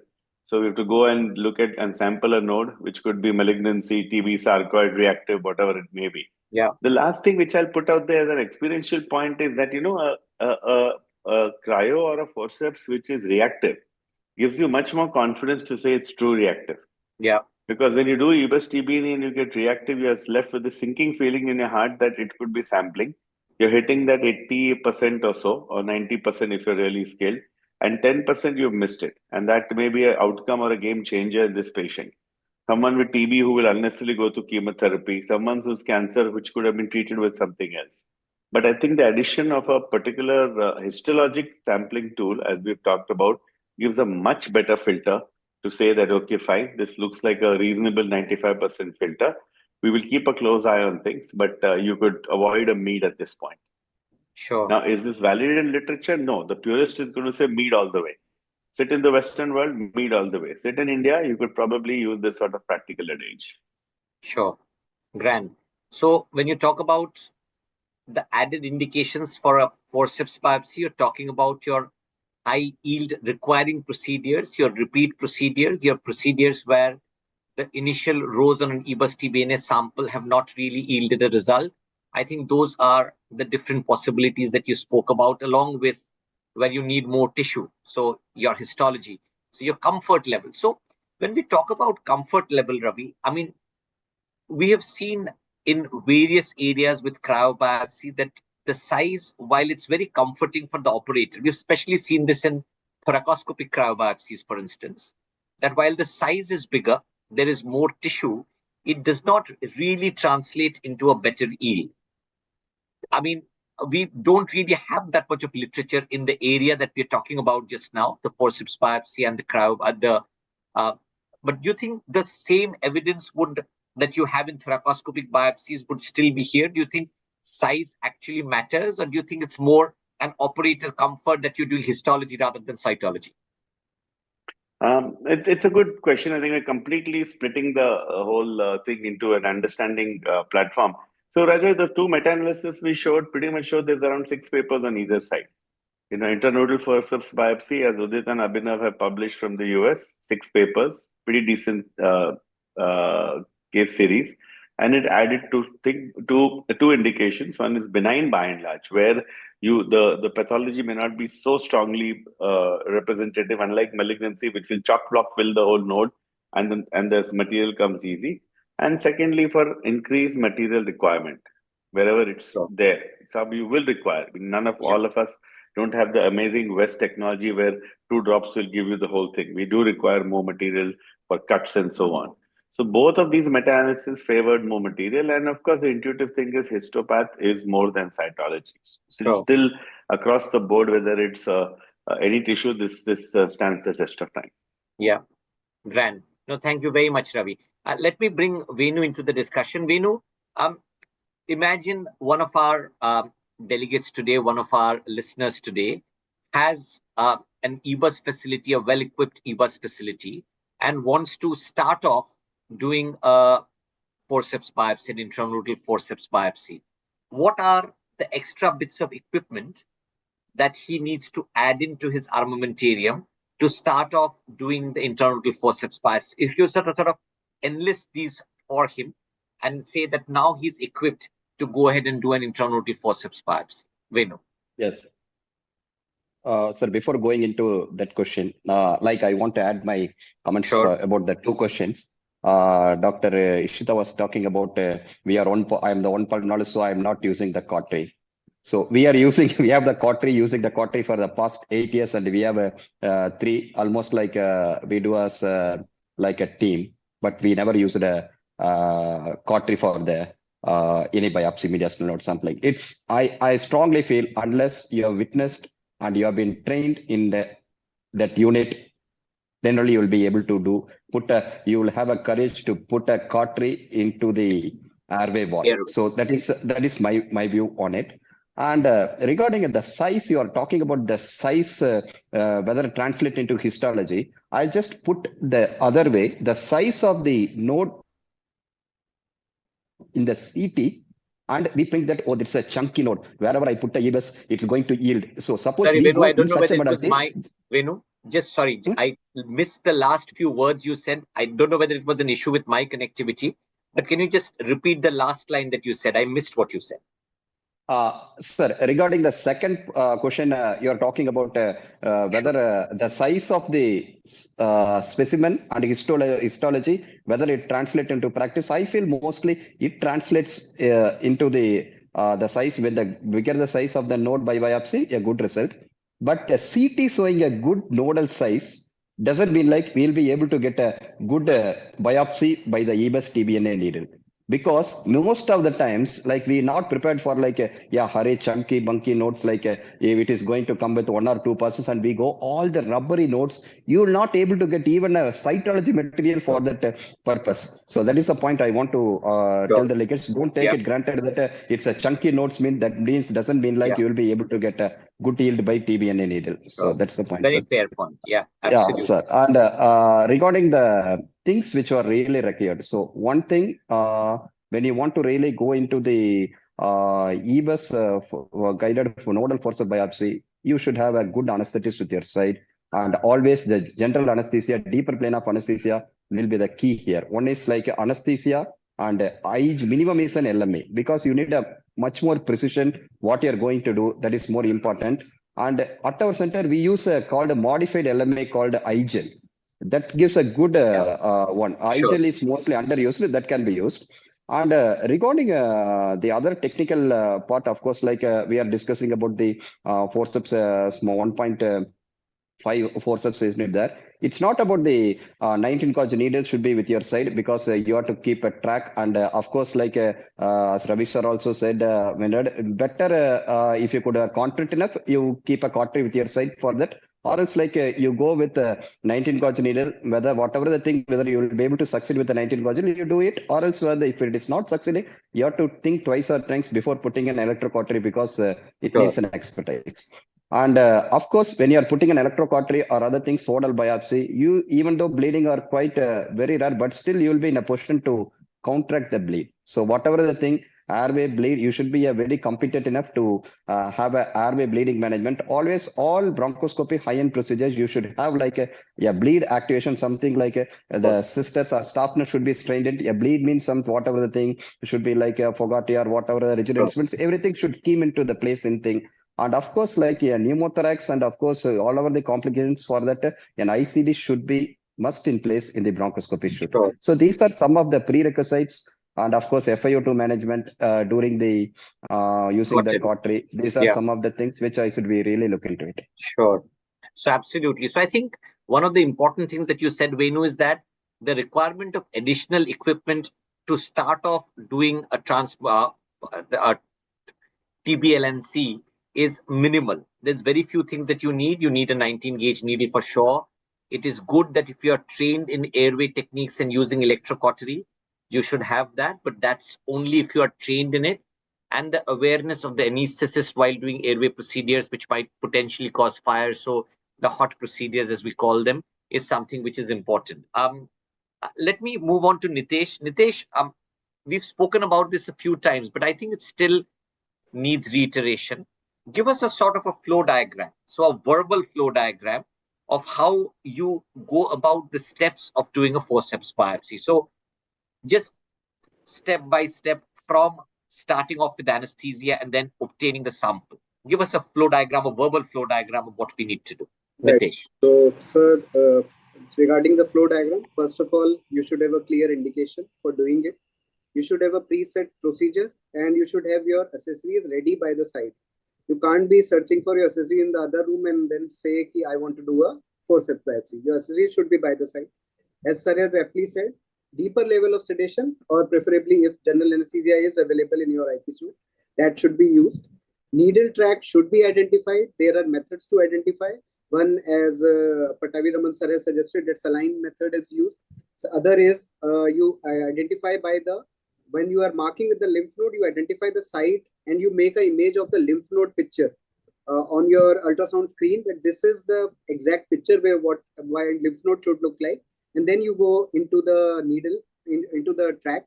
Third is you try to identify the hole, which is difficult with the one of the scopes and easier with the other scope when the needle comes from the center rather than from the side. So it is difficult to identify the hole when it's coming from the side. So for that, you can identify the markers. Other thing is, once we doing puncture, sometimes some material is left inside the lymph node by the needle, and which is there every time when you are relocating the lymph node. So that site can again be identified, and that can be augmented by injecting the site. So this is how we identify. Then the third thing is, you should have the right forceps size. Sometimes your technician may end up giving you a wrong forceps and you end up pushing it into it. So you should be very clear with the color coded or with whatever codes your bronchoscopy suite has, that Sure. only this forceps should be handed over and not any other. Once you are going inside, you should ensure it exits in a closed position from your bronchoscope. It enters the lymph node in a closed position, and it enters the lymph node on the ultrasound screen in a closed position. And then you open it. Opening can be verified, as Ravin sir has said, through the fluoroscope, like we use for peripheral biopsies, where we can see the forceps opening and closing. In EBUS, we may not be able to see it open and close, but we definitely see the movement, the length we have. And then once you grab the tissue, you will have a little bit of tug if the tissue is there. If the tissue is not there, you will not feel the tug at all. So once you have a tug, a little bit of tug, and then you move the scope and the forceps out, or you may even move just the forceps out and ensure it is closed while it has come out, and then the sample, the forceps goes directly for the sample. Sure.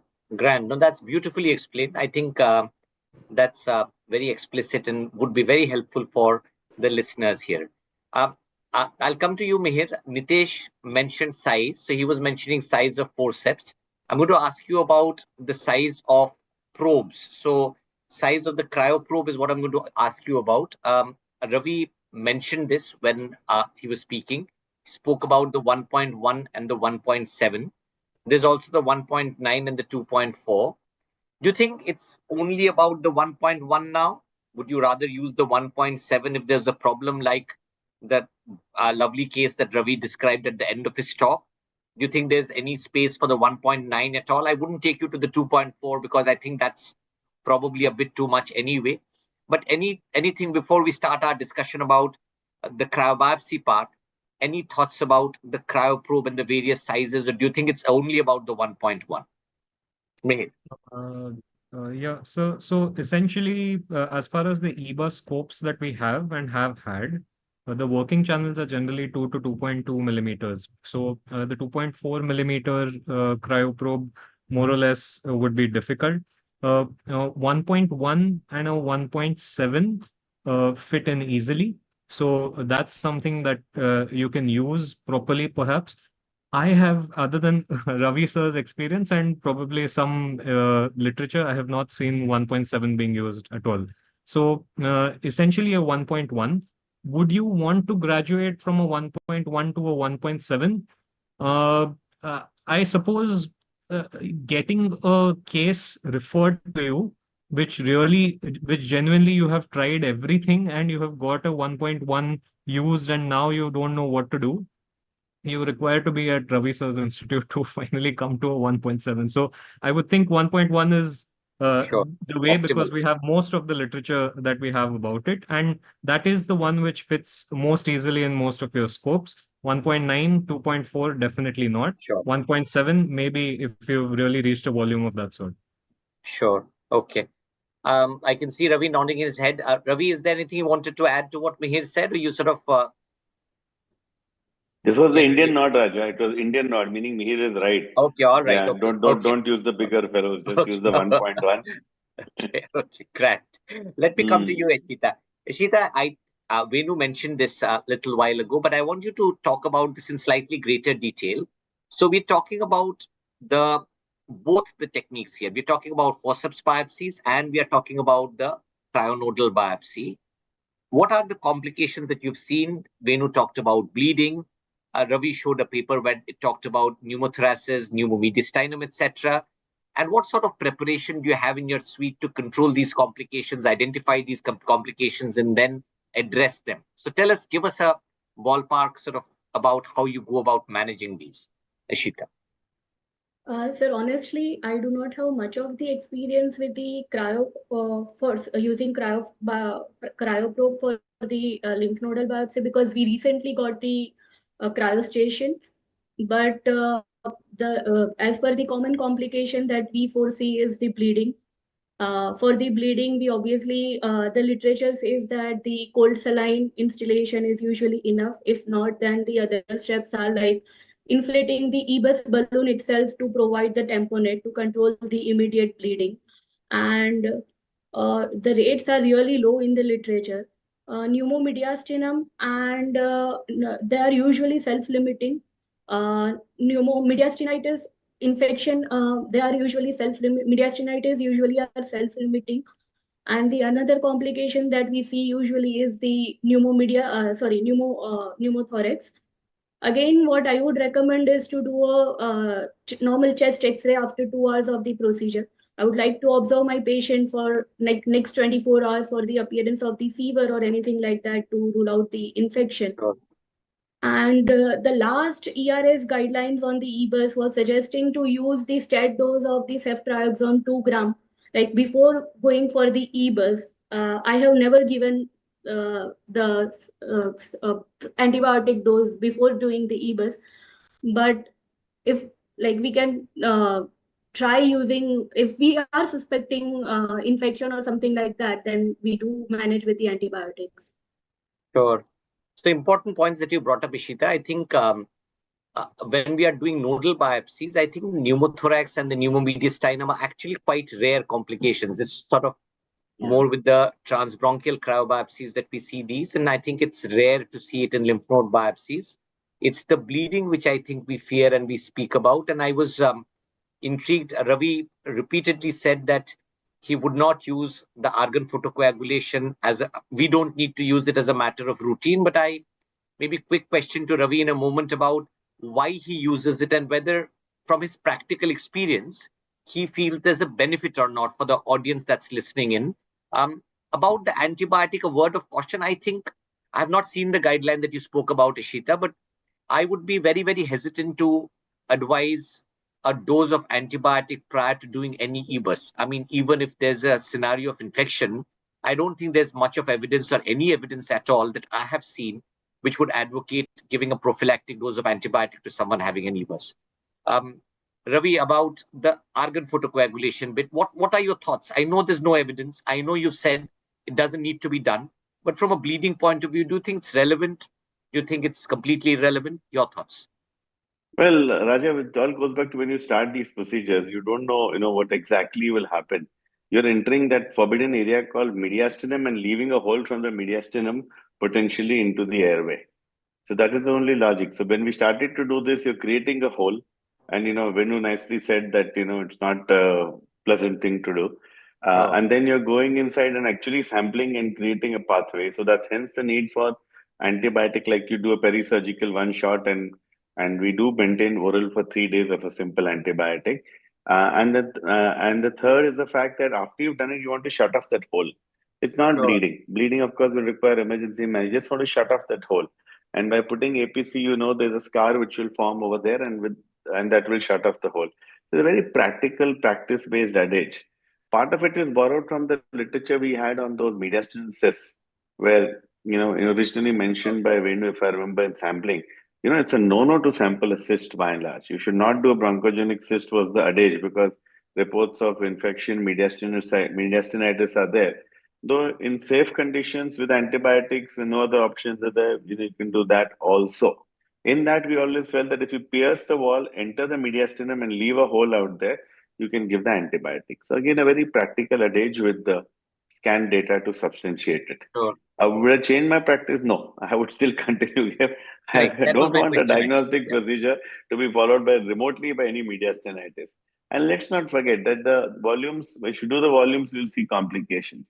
Last but not the least, fragile patients, elderly patients, immunocompromised people, diabetics, you don't know where these infections are going to come in.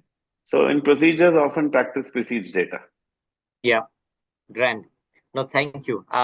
So I think the carry home message for the audience, people listening in, is you have any degree of doubt in your mind, and if you have access to argan photocoagulation, it's a safe procedure to do. I think Venu made an important point about using hot therapies in the airway and being trained in it and being comfortable in it. So as long as you've done that, I think there is no harm in doing what Ravi spoke about, even though there's lack of evidence. There's lack of evidence actually in everything that we are speaking about. Even though Ravi has presented systematic analysis and meta-analysis, these are scant number of studies and scant number of patients. They're still in triple digits, not in 4 digits, the studies, the meta-analysis which were presented. So I think wise words by people on this panel are important to pick up and do in your practice if you feel comfortable doing them. Let me come. Sir, Raja sir, Yeah, so sorry Venu, to I'm coming interrupt. to you. Venu, I'm coming to you. Uh, So I have a Sir, question the for you. So extension. your comment, followed by the question that I'm going to ask you. I was going to ask you about yield with various procedures. So three procedures we've talked about today mainly. One is about EBUS TBNAs and the range of sample. You said 82%. Some of the meta-analysis previously talks about yield of 90 to 95%. So there's high yield, we know that. Then there is the forceps biopsy, and then there's the cryo biopsy. What do you think gives you the most amount of tissue, viable tissue to do all the things that all of the people on the panel, including Ravi, has spoken about? So comparative tissue and comfort level and yield is what I was going to ask you about. And the other comment that you had, Vin. Regarding this question to Ravi sir, the biggest complication, it's not the biggest complication. One of the commonest procedural hiccups what we encounter is the first attempt, the cryo or something like 1 or 2 bits, we'll get a good tissue. After that, what happened? When you're freezing or something, you do give a tug, the force, with the amount of force, the tissue will not come. And suddenly you invariably, like 1 or 2 attempts, you know that how much of the force to give while coming as the scope and cryo unit together. Sometimes the force will be like high enough, still the cryo and unit will not come. And of course, like you have to satisfy with it. Okay, we got 2 bits, let us stop the procedure. So something like what to say, like when you give it enough force, but sometimes like the cryo, we feel like you are giving too much of force and still you couldn't able to get a sample out of it. We try end up in like, okay, let us get 2 bits is fine for it and don't try to attempt further. So this is one comments to what is opinion on it, Ravi sir. Before that, I finished the yield with various modalities. The first, we don't have a head-on-head comparison of all three in any paper, and I don't think that that is going to be feasible very much. But whatever the like pooled analysis in meta-analysis on various papers, I can divide into 3 parts with respect to first malignant mediastinal lymphadenopathy. Almost like whether you go for EBUS TBNA or intranodal forceps biopsy or by a cryo biopsy, almost the sensitivity almost touches 90%. It's not about the problem here is the tissue for more molecular testing. Maybe the intranodal forceps biopsy and cryo biopsy has an extra edge.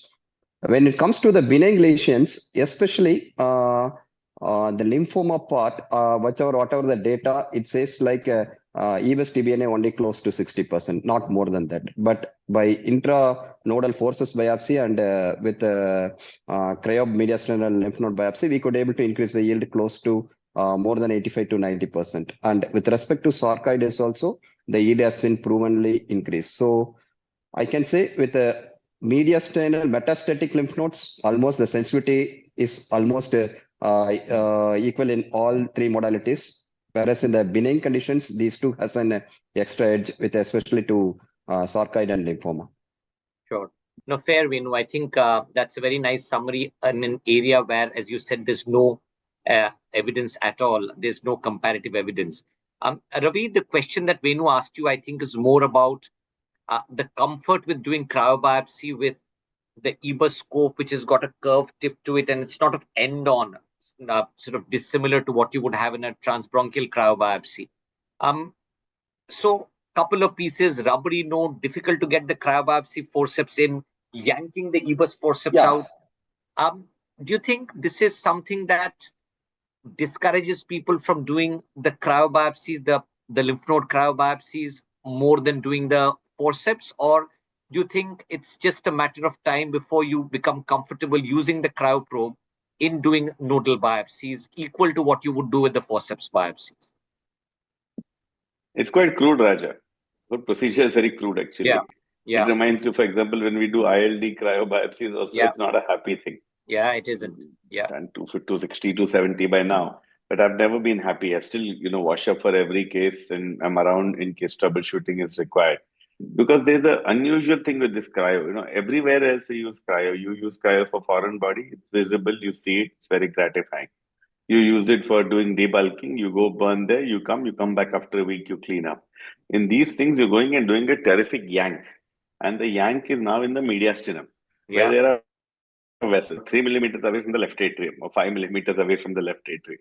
So it's not a very comfortable thing. Not to mention the blind spot. After you come out, total blind spot. You Yeah, don't know, absolutely. and you have to go back in. And the going back in is not easy because there's a thawing time. You have to thaw that unit, pull the probe out, go back in, and if you are doing it with the EBUS scope, it's not the best scope to go and control bleeds with. So in the reality situation, it is a little challenging. Hence, credence to Venu's point. Venu is trying to say that when you've done it and you're yanking away, you're not getting any more. Venu, very common observation. It is not uncommon at all. It's largely related to nodal characteristics. Maybe you've run into some fibrotic area. It's largely related to your tract. The tract was only so much. At the end of the day, this is the tract. You're hitting it there. You got this tissue. After that, there's nothing more. There's only some Okay. fibrosis out there. It's related to freezing time. It is not nothing. There is no data on freezing time. It is all practice at age right now. Okay, it's related to the fact that different types of tissue will have different freezing times. And then, of course, you cannot yank away to glory if it's frozen bad. You will, the whole media system shakes in front of Yes. you. So, very Yes. practical observations.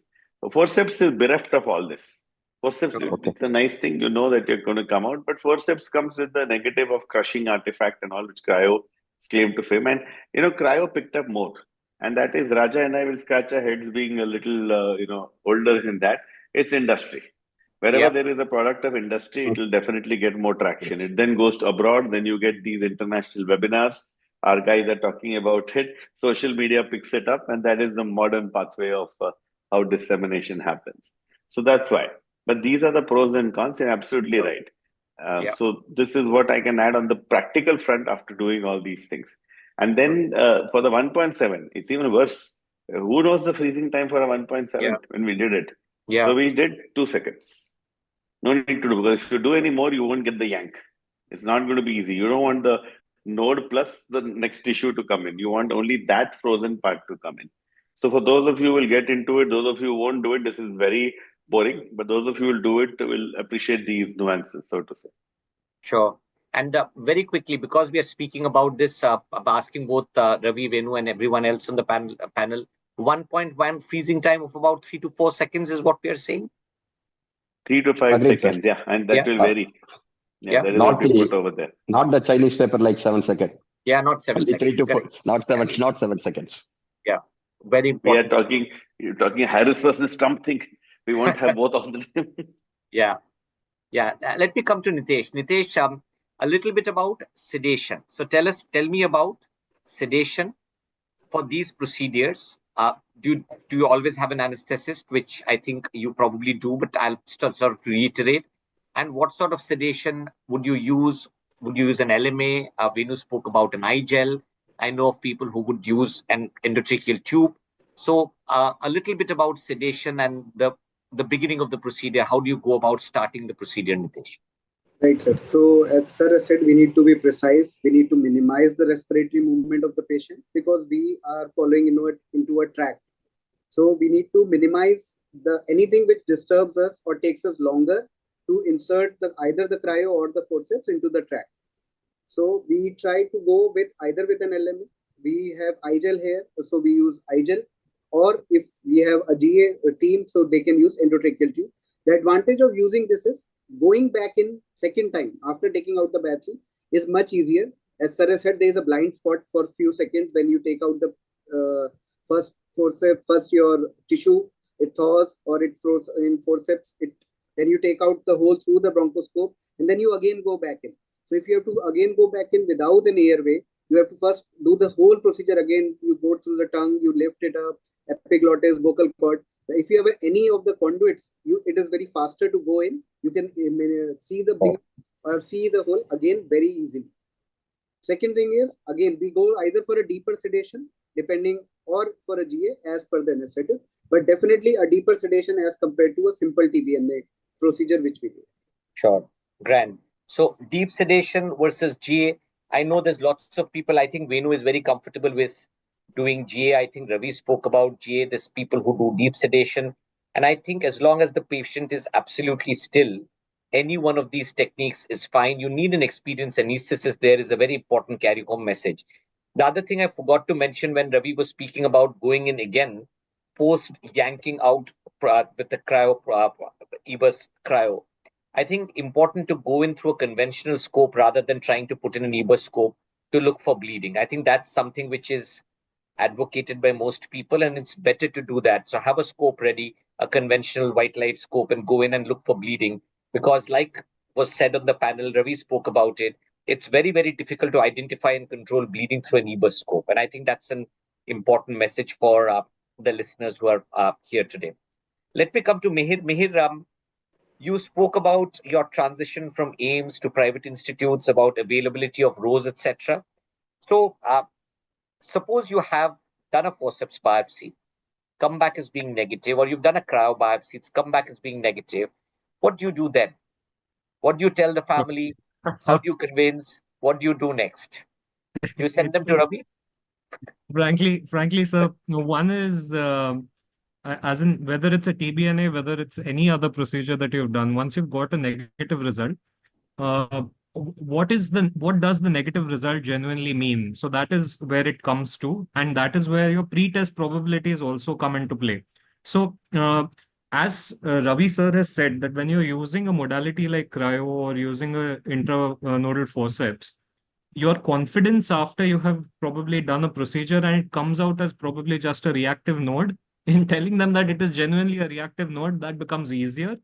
So in a certain sense, it's about what you felt that node was likely to be, and till what extent you're willing to investigate that individual further, that would probably dictate as to what you want to do next.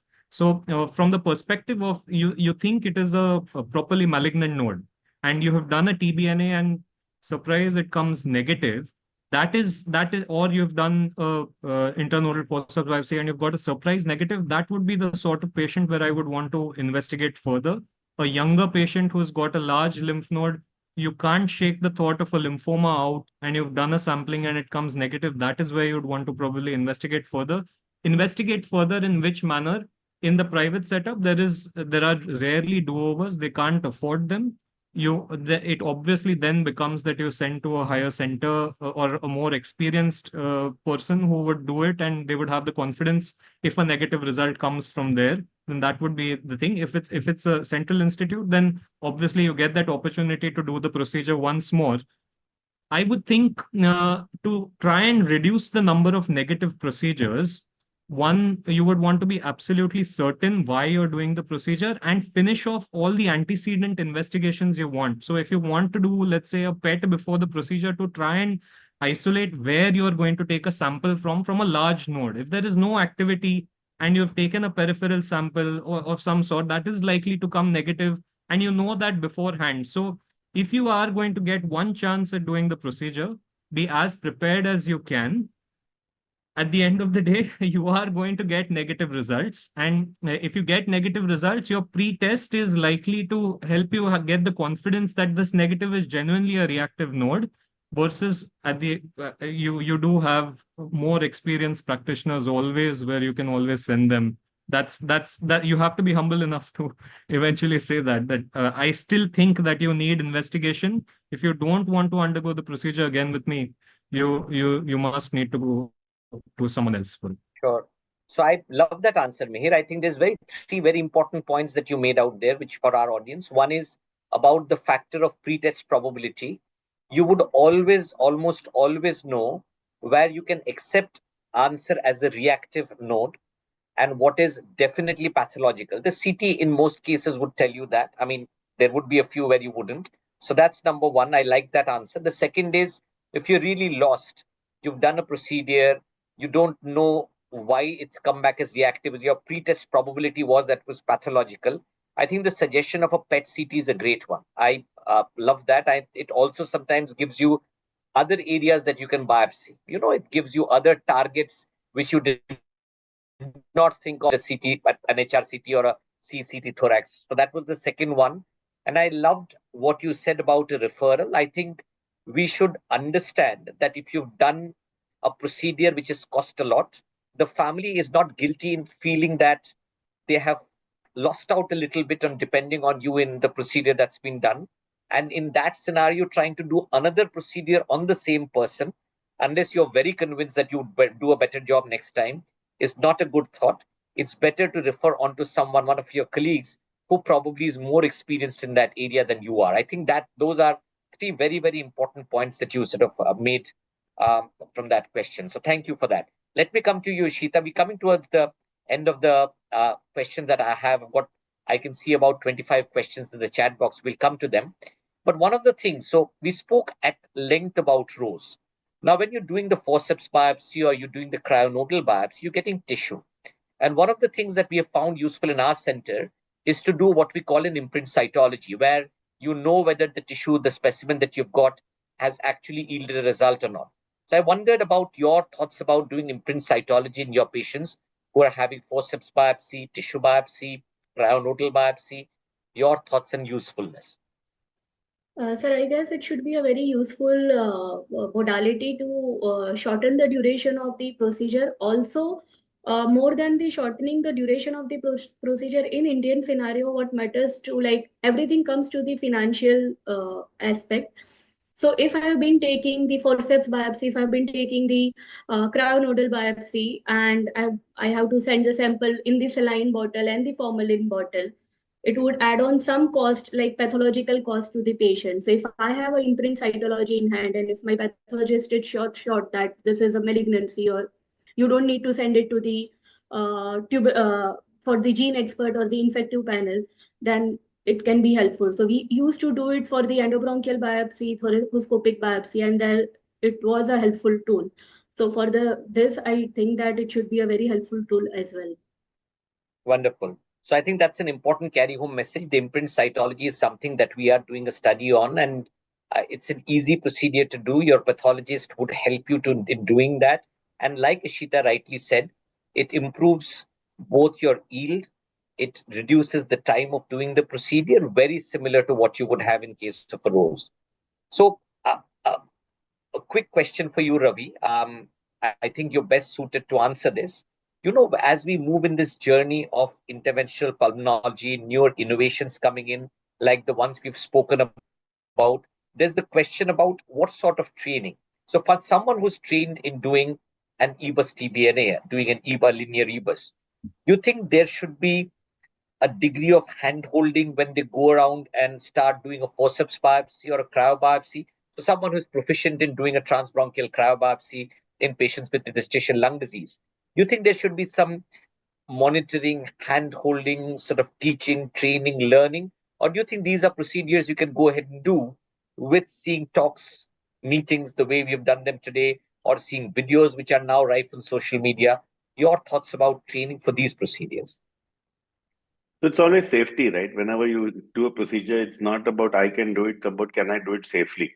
And those are two different benchmarks. I can do it, any experienced ebusologist can try and put a needle through the wall, as Venu was trying to say, put an instrument through it and try and biopsy it. So I don't think it's, in terms of can do, it's not difficult at all as an extension.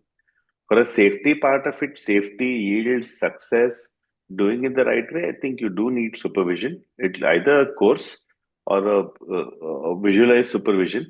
And here the learning curve is not a lot. And there are no guidelines. But personally, I feel if you see five also, Yeah. you're quite good at it. You can, and also it's not about the fact that you do the procedure only. It's about understanding the patients you're doing it in, their fragility, their underlying condition, their propensity for infection, their comorbidities, the bleeding potential. So that is what you have to learn.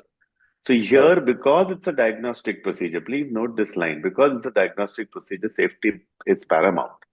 Success and all comes secondary. You cannot have a complication in a diagnostic procedure. So I was surprised to see that pneumothorax and pneumomedicine mentioned in the Chinese paper. But again, if they freeze for 7 seconds, God bless all of us. Yeah, no, absolutely. I think what you said, Ravi, is very, very relevant. It's sort of not just about the forceps biopsy or the cryo biopsy, but important to understand this for the gamut of diagnostic procedures that we do in all of bronchoscopic procedures, interventional pulmonology, that when you have to select your patients well, you have to be conscious about their clotting. You need to make sure that you have got an understanding of the comorbidities, their LV ejection fraction. All of this needs to be thought about, and it's not just about doing a cryobiopsy and being proficient in it. So thanks for that. got lots of questions, and we've got about 5 to 7 minutes, I think, to answer them. So we'll do a buzzer round, and I'll sort of go to people randomly asking these questions. So I've got a question which is from Dr. Bhavya from Pune, who asks, how do you approach to managing patients with difficult to reach lesions? So let's take this in the broader sense. You've got a 11 L lesion, which is difficult to reach with an EBUS TBNA, or you've got someone who's got a distorted right upper lobe anatomy and you're trying to get a sample from the 4R node, Nitesh. So how do you go about managing difficult anatomy and difficult to reach lesions, Nitesh? Same thing, we go for a deeper sedation so that we have less movements, and since the procedure will take longer because it's not a normal anatomy where you just go in, put the bronchoscope and get the lesion. So it takes longer. So the most important thing is deeper sedation. That is what I best. Sure. Ravi sir can guide us much better. Ravi, any sort of words of wisdom to add to what Nitesh said? If it's difficult to reach, it is small, it is surrounded by blood vessels, and there is nice Doppler signal of blood vessels. Do not go beyond conventional EBUS. Their EBUS also becomes a different thing. In addition to a dexterous procedure facilitated by deep sedation, skill, position, and agitation also is minimal. You apply less suction. You're very cautious. Wherever you have to increase the level of caution, do not put large instruments. Sure. So the difficult lesion, one point to add is like whenever you localize, we try to like have a habit of like you just take and you look into the slides, material is adequate or anything. The operator tries to come and look into the slide. So difficult node or difficult slide, difficult localization, you just keep at the node. Don't try to look into the slides. Whatever the 3 passes or 4 passes, do it all of a sudden within 2-3 minutes. So that is something like we can do. Quicker the better. No, absolutely. Quick in and quick out. Ishita, there's an interesting question which comes from Dr. Rida in Mumbai, who asks about the procedures that we spoke about and a comparison in non-small cell versus small cell lung cancer and about tissue yield. I thought that's an interesting question, which is why I put the question to you. So Ishita, your thoughts. So Sir, I didn't get the question. Can you so repeat it? I'll tell you the question. So we're talking about forceps biopsy or a cryo biopsy from a node, and we talk about a yield of a non-small cell versus a small cell lung cancer, and whether there's any difference as far as sensitivity and specificity is concerned. I think, sir, mainly, of course, the non-small cell lung cancer has the better diagnostic yield. But in my experience, we used to work at the Rajiv Gandhi. We had a high volume, and in the small cell carcinoma also, we used to get a good diagnostic yield. So I think that should not be an issue. Yeah. Actually, so Ishita, sorry, yeah. Raj. Actually, Ishita, small cell has the best yield. It also just sheds tissues. You hardly ever have to do higher diagnostics in small cell. Of course, things may change over time with adeno and all, but at least that's been the conventional teaching now. So small cell easy to diagnose, and non-small cell you need more tissue because all your mutation analysis, typing, etc., needs to be done in non-small cell in the adeno that we spoke about just now. So there you also need more tissue because of the nature of the disease. There's a question which I'm not sure who to ask. So whoever knows, company supplying biopsy forceps for intranodal biopsy. Anyone? Any takers? I think Ishita mentioned that. No, she had the challenge and so on. Ishita, you want to take that one?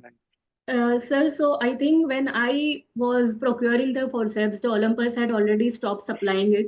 So I've been using it from the Indian supplier like the Endo Expert and the Ramid, I guess, from Delhi.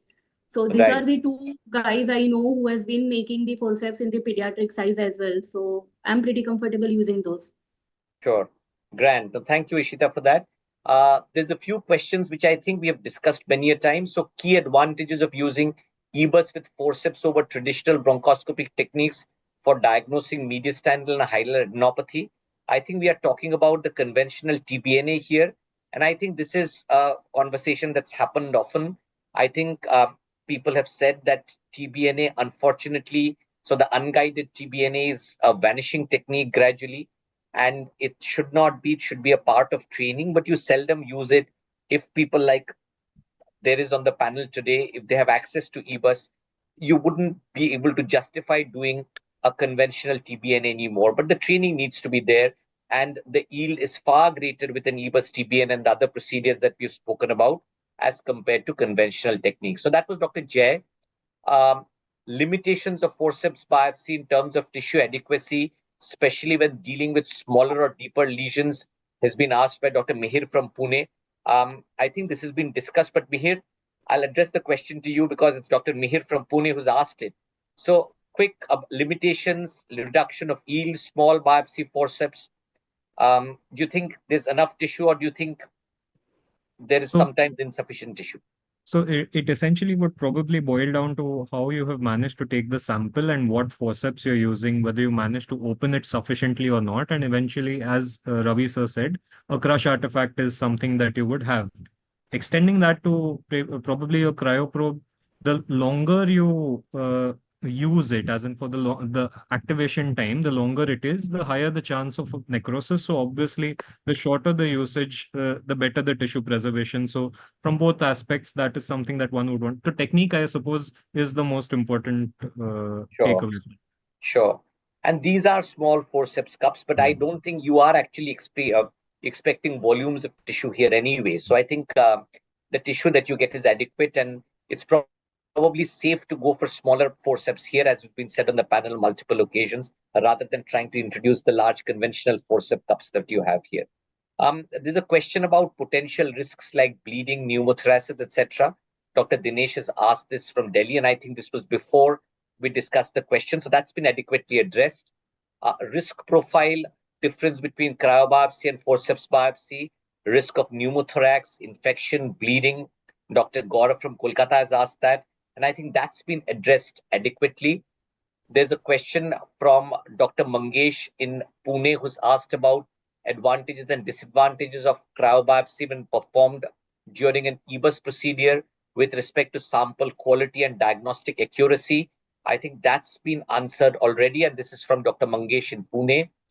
How do you determine the appropriate size site for forceps biopsy during EBUS procedure, especially when multiple lymph nodes are there?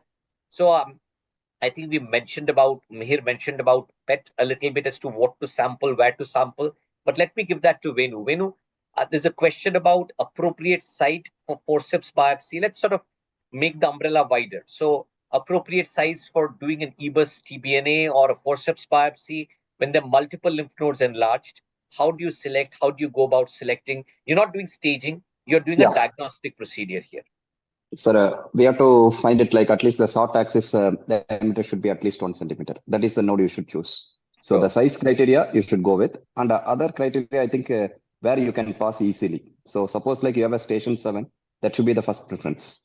You have a subcarinal node with your side, that should be the first preference. And the third, the point is like you give importance to the vascularity both inside the node as well as the surrounding vessel. Suppose like you have a paratracheal left side, both aorta and pulmonary arteries, that is the node. You like go slightly towards center, you try to don't get into the vessel. So always like try to subcarinal if you have a node. That will be the first thing for the beginners to start with whatever the forceps biopsy or the cryo mediastinal biopsy. Subcarinal node is the opt one. And whenever you have a node with more of necrosis, first comes. Don't attempt either this forceps biopsy or this cryo biopsy. And whenever you have a more vascularity in the node, for example, like renal cell carcinoma meds, especially you go to put a cryo and it's going to bleed. So here, actually, whenever we talk about increasing the nodal size, increasing the size of the by forceps or N19 gauge needle, actually, these type of renal cell carcinoma meds actually does with the 21 gauge or 25 gauge needles.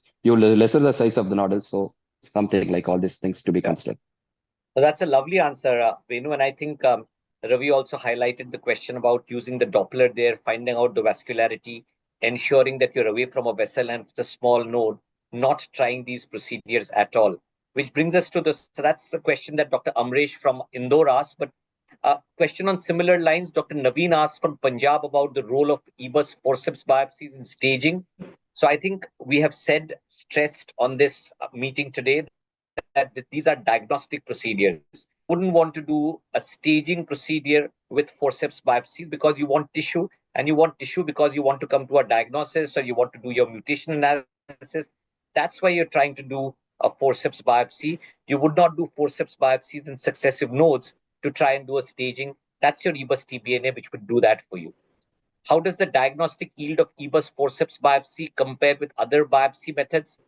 I'm not sure what that question means, to be honest, Ravi. I mean, it says, how does the diagnostic yield of EBUS forceps biopsy compare with other biopsy methods? I don't know whether we are talking about conventional biopsy techniques, which are visualized and where you have sort of the conventional large size forceps cups. It will be obviously greater.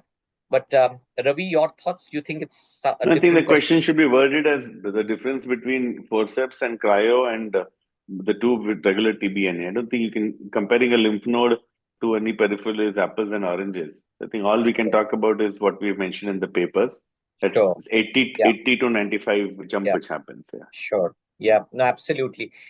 Quickly come to you, Ashita. It talks about, there's a question from Dr. Sanket in Pune who says, what are the factors that affect the success rate of EBUS forceps biopsy? So we've discussed this, but maybe 3 or 4 pointers that you want to tell Dr. Sanket and the audience about factors which predict success rate of EBUS forceps biopsies.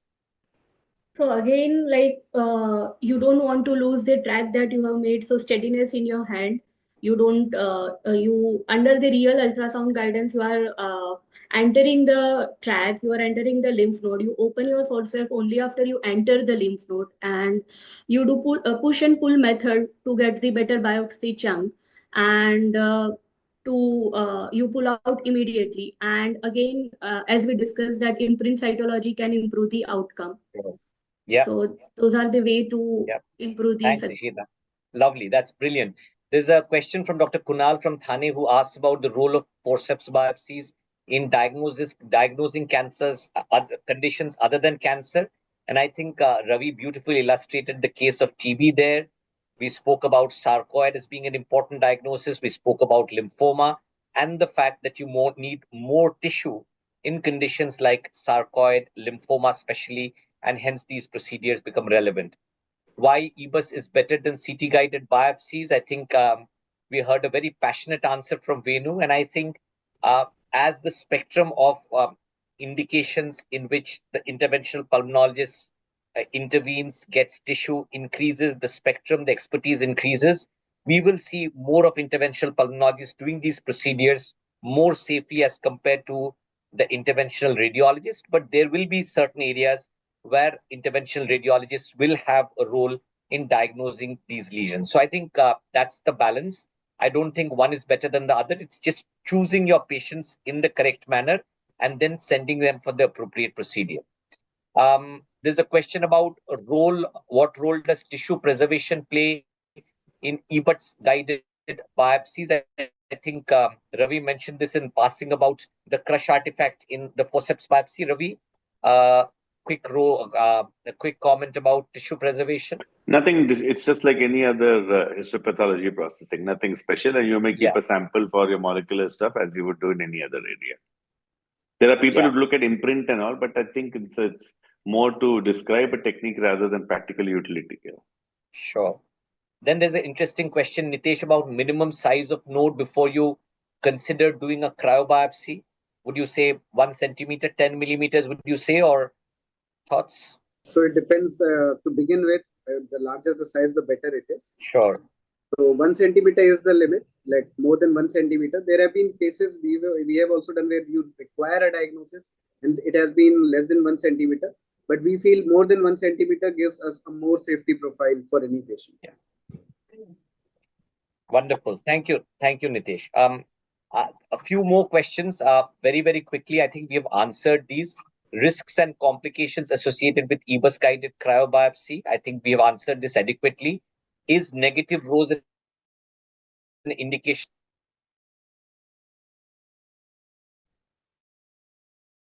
The answer, that's why the picture of a lymph node. It doesn't. That's one of the indications as to why you do cryobiopsies, because the tissue architecture is preserved. Compare that with the forceps biopsy where we spoke about artifacts. How many of your own patients who came negative on EBUS TBNA, you subjected them to cryo or forceps biopsies? I think, again, this has been discussed widely. Dr. Viraj from Gujarat has said, I'm asking this because cost sometimes is an issue for patients. And I think we have discussed that too. The government sector was the private sector doing an investigation, which is pricey. clinical situations, would cryobiopsy be preferred over forceps? We have discussed that. Advances in EBUS technology or biopsy techniques are currently being researched, and how might they impact future diagnostic and therapeutic approaches? Let me take this question across to Mihir. Mihir, any thoughts, anything that you think is new in sampling of nodes, aside from what's been discussed already? Feel free to say there isn't if there isn't. So it's not exactly new. This is going back. It's actually a callback to the first question you had asked me, sir, about sampling, and when you don't have rows, how will you go about it? So there are some NCLE techniques, needle-based confocal laser endomicroscopy, which have been really in play in the West for a long time. Uh, they essentially they're based on a probe which gives you real-time vision of what you're seeing inside the node. So yes, that is the kind of advance that one would like to see when you don't have rows. So they're trying to eliminate the pathologist from that aspect. But of course, it all depends on how much data you have regarding that probe and how you interpret that particular image. So only when you've used it for several thousands of cases and you recollate it back and then you see it, will it actually manage to replace a pathologist seeing it under the microscope? Yeah. So yes, NCLE, PCLE, those are the few things that people have been trying out. I think there was at least one report from Yashoda of NCLE recently, but that's something that you have that I know of at least that people are trying. Sure. That's fascinating. I mean, very, very relevant and important. There's one interesting last question that I'll take, and maybe I'll ask this to Nitesh or anyone else on the panel. Dr. Ram Gopal Nautiyal from Chennai asks the fate of EBUS in the setting of availability of liquid biopsy facilities. I think this is again a question for the future. I mean, this is not just true about cryobiopsies or EBUS; it's true about any tissue biopsy. So your thoughts, Nitesh? I can see Ravi is back for last comments. So, any thoughts about liquid biopsy and the future of histology of tissue biopsies when liquid biopsy becomes a reality in a lot of centers in the country? There's still a lot of data required, and there's still investigational, and the results have still not been able to replace anything yet. So the more centers are involved in this, we'll have more of data collection, and then we may see something else in future. For now, the biopsy remains, the histopathology remains the gold standard. Sure. Grand. Thanks, Nitesh. Ravi, one last word from you about the future in this area, in about liquid biopsies, tissue obtaining, anything that you want to add to what's been said already? So liquid biopsy has been around for a while now, 5, 6, 7 years now, and it's highly expensive. The yield is at best 70% for some cancers, and it's intrinsically based on a certain volume of tissue, and enough material for second level processing is a challenge. So as of now, not there. And I think as the science of diagnostics and the science of procedure moves, it'll probably be dynamic. I don't see procedures going away for a while because it's more and more. Look at now NGS. Everyone's asking for NGS. Gone is EGFR, ALK, all that. It's directly the NGS prescription is happening. So based on that, you're going to require a sizable amount of tissue. Secondly, only the very sophisticated molecular techniques require small tissue. They're very expensive. The lesser level guys still want a more significant amount of tissue. No, absolutely. And I think there'll be, as we have liquid biopsies, as we have MGS, as we advance in this path, there'll be separate indications, there'll be positioning of each of these in various areas. And I completely agree with you. I don't think we'll lose the requirement of tissue at any point of time. It's probably going to increase with more sophisticated tests coming in, looking at tissue nature, phenotyping and endotyping patients will become more rife. So I think I think we've come to run out of time. There's still a lot of questions in the question box, which I'll leave. I really enjoyed doing that. Big thank you to all our faculty. The wonderful panel discussion was insightful. Thanks, Ravi, for the great talk before that. So Nitesh, Ishita, Mihir, Venu, all of you were absolutely brilliant. Loved that. We had more than 2,100 delegates, which speaks about volumes about the IAB, EBUS, and other teaching endeavors. So a big thank you, a big congratulations to Amita, Mehul, the entire IAB team who's put this together, and to our sponsors who've supported the program. So Mankind and Olympus, thank you, a big thank you. Delegates, thank you for posting all these questions. Thank you for being supportive in the meetings that we do by turning up in large numbers and participating actively. I had a lovely time, and I'll hand over to Mehul for the concluding remarks. So I think the attendance by itself says what a fantastic session was. I mean, Ravi sir's talk always, I mean, I just tried typing in the comments that you always learn something when you read or view what he is doing or when he's teaching. You always learn something new. Fantastic talk, sir. And thank you, sir. Small attention of 2:40, 10:30 in the night. In fact, I have not left. I'm just sitting here and watching everything and trying to grasp new information. Analysts which are there, Dr. Venugopal, Dr. Nitesh, academic partners, Olympus, and Mankind. So thank you all for being there. I'm sure there are going to be more questions which you can take up on one-on-one discussions which are going to happen on the hands-on session. So be prepared with those questions. And good night, everyone. Thank you for being here. We'll see you in the next session. Thank you. Thank you. Thank you. Thank you, everyone. Thank you. Thank you. Thank you, sir.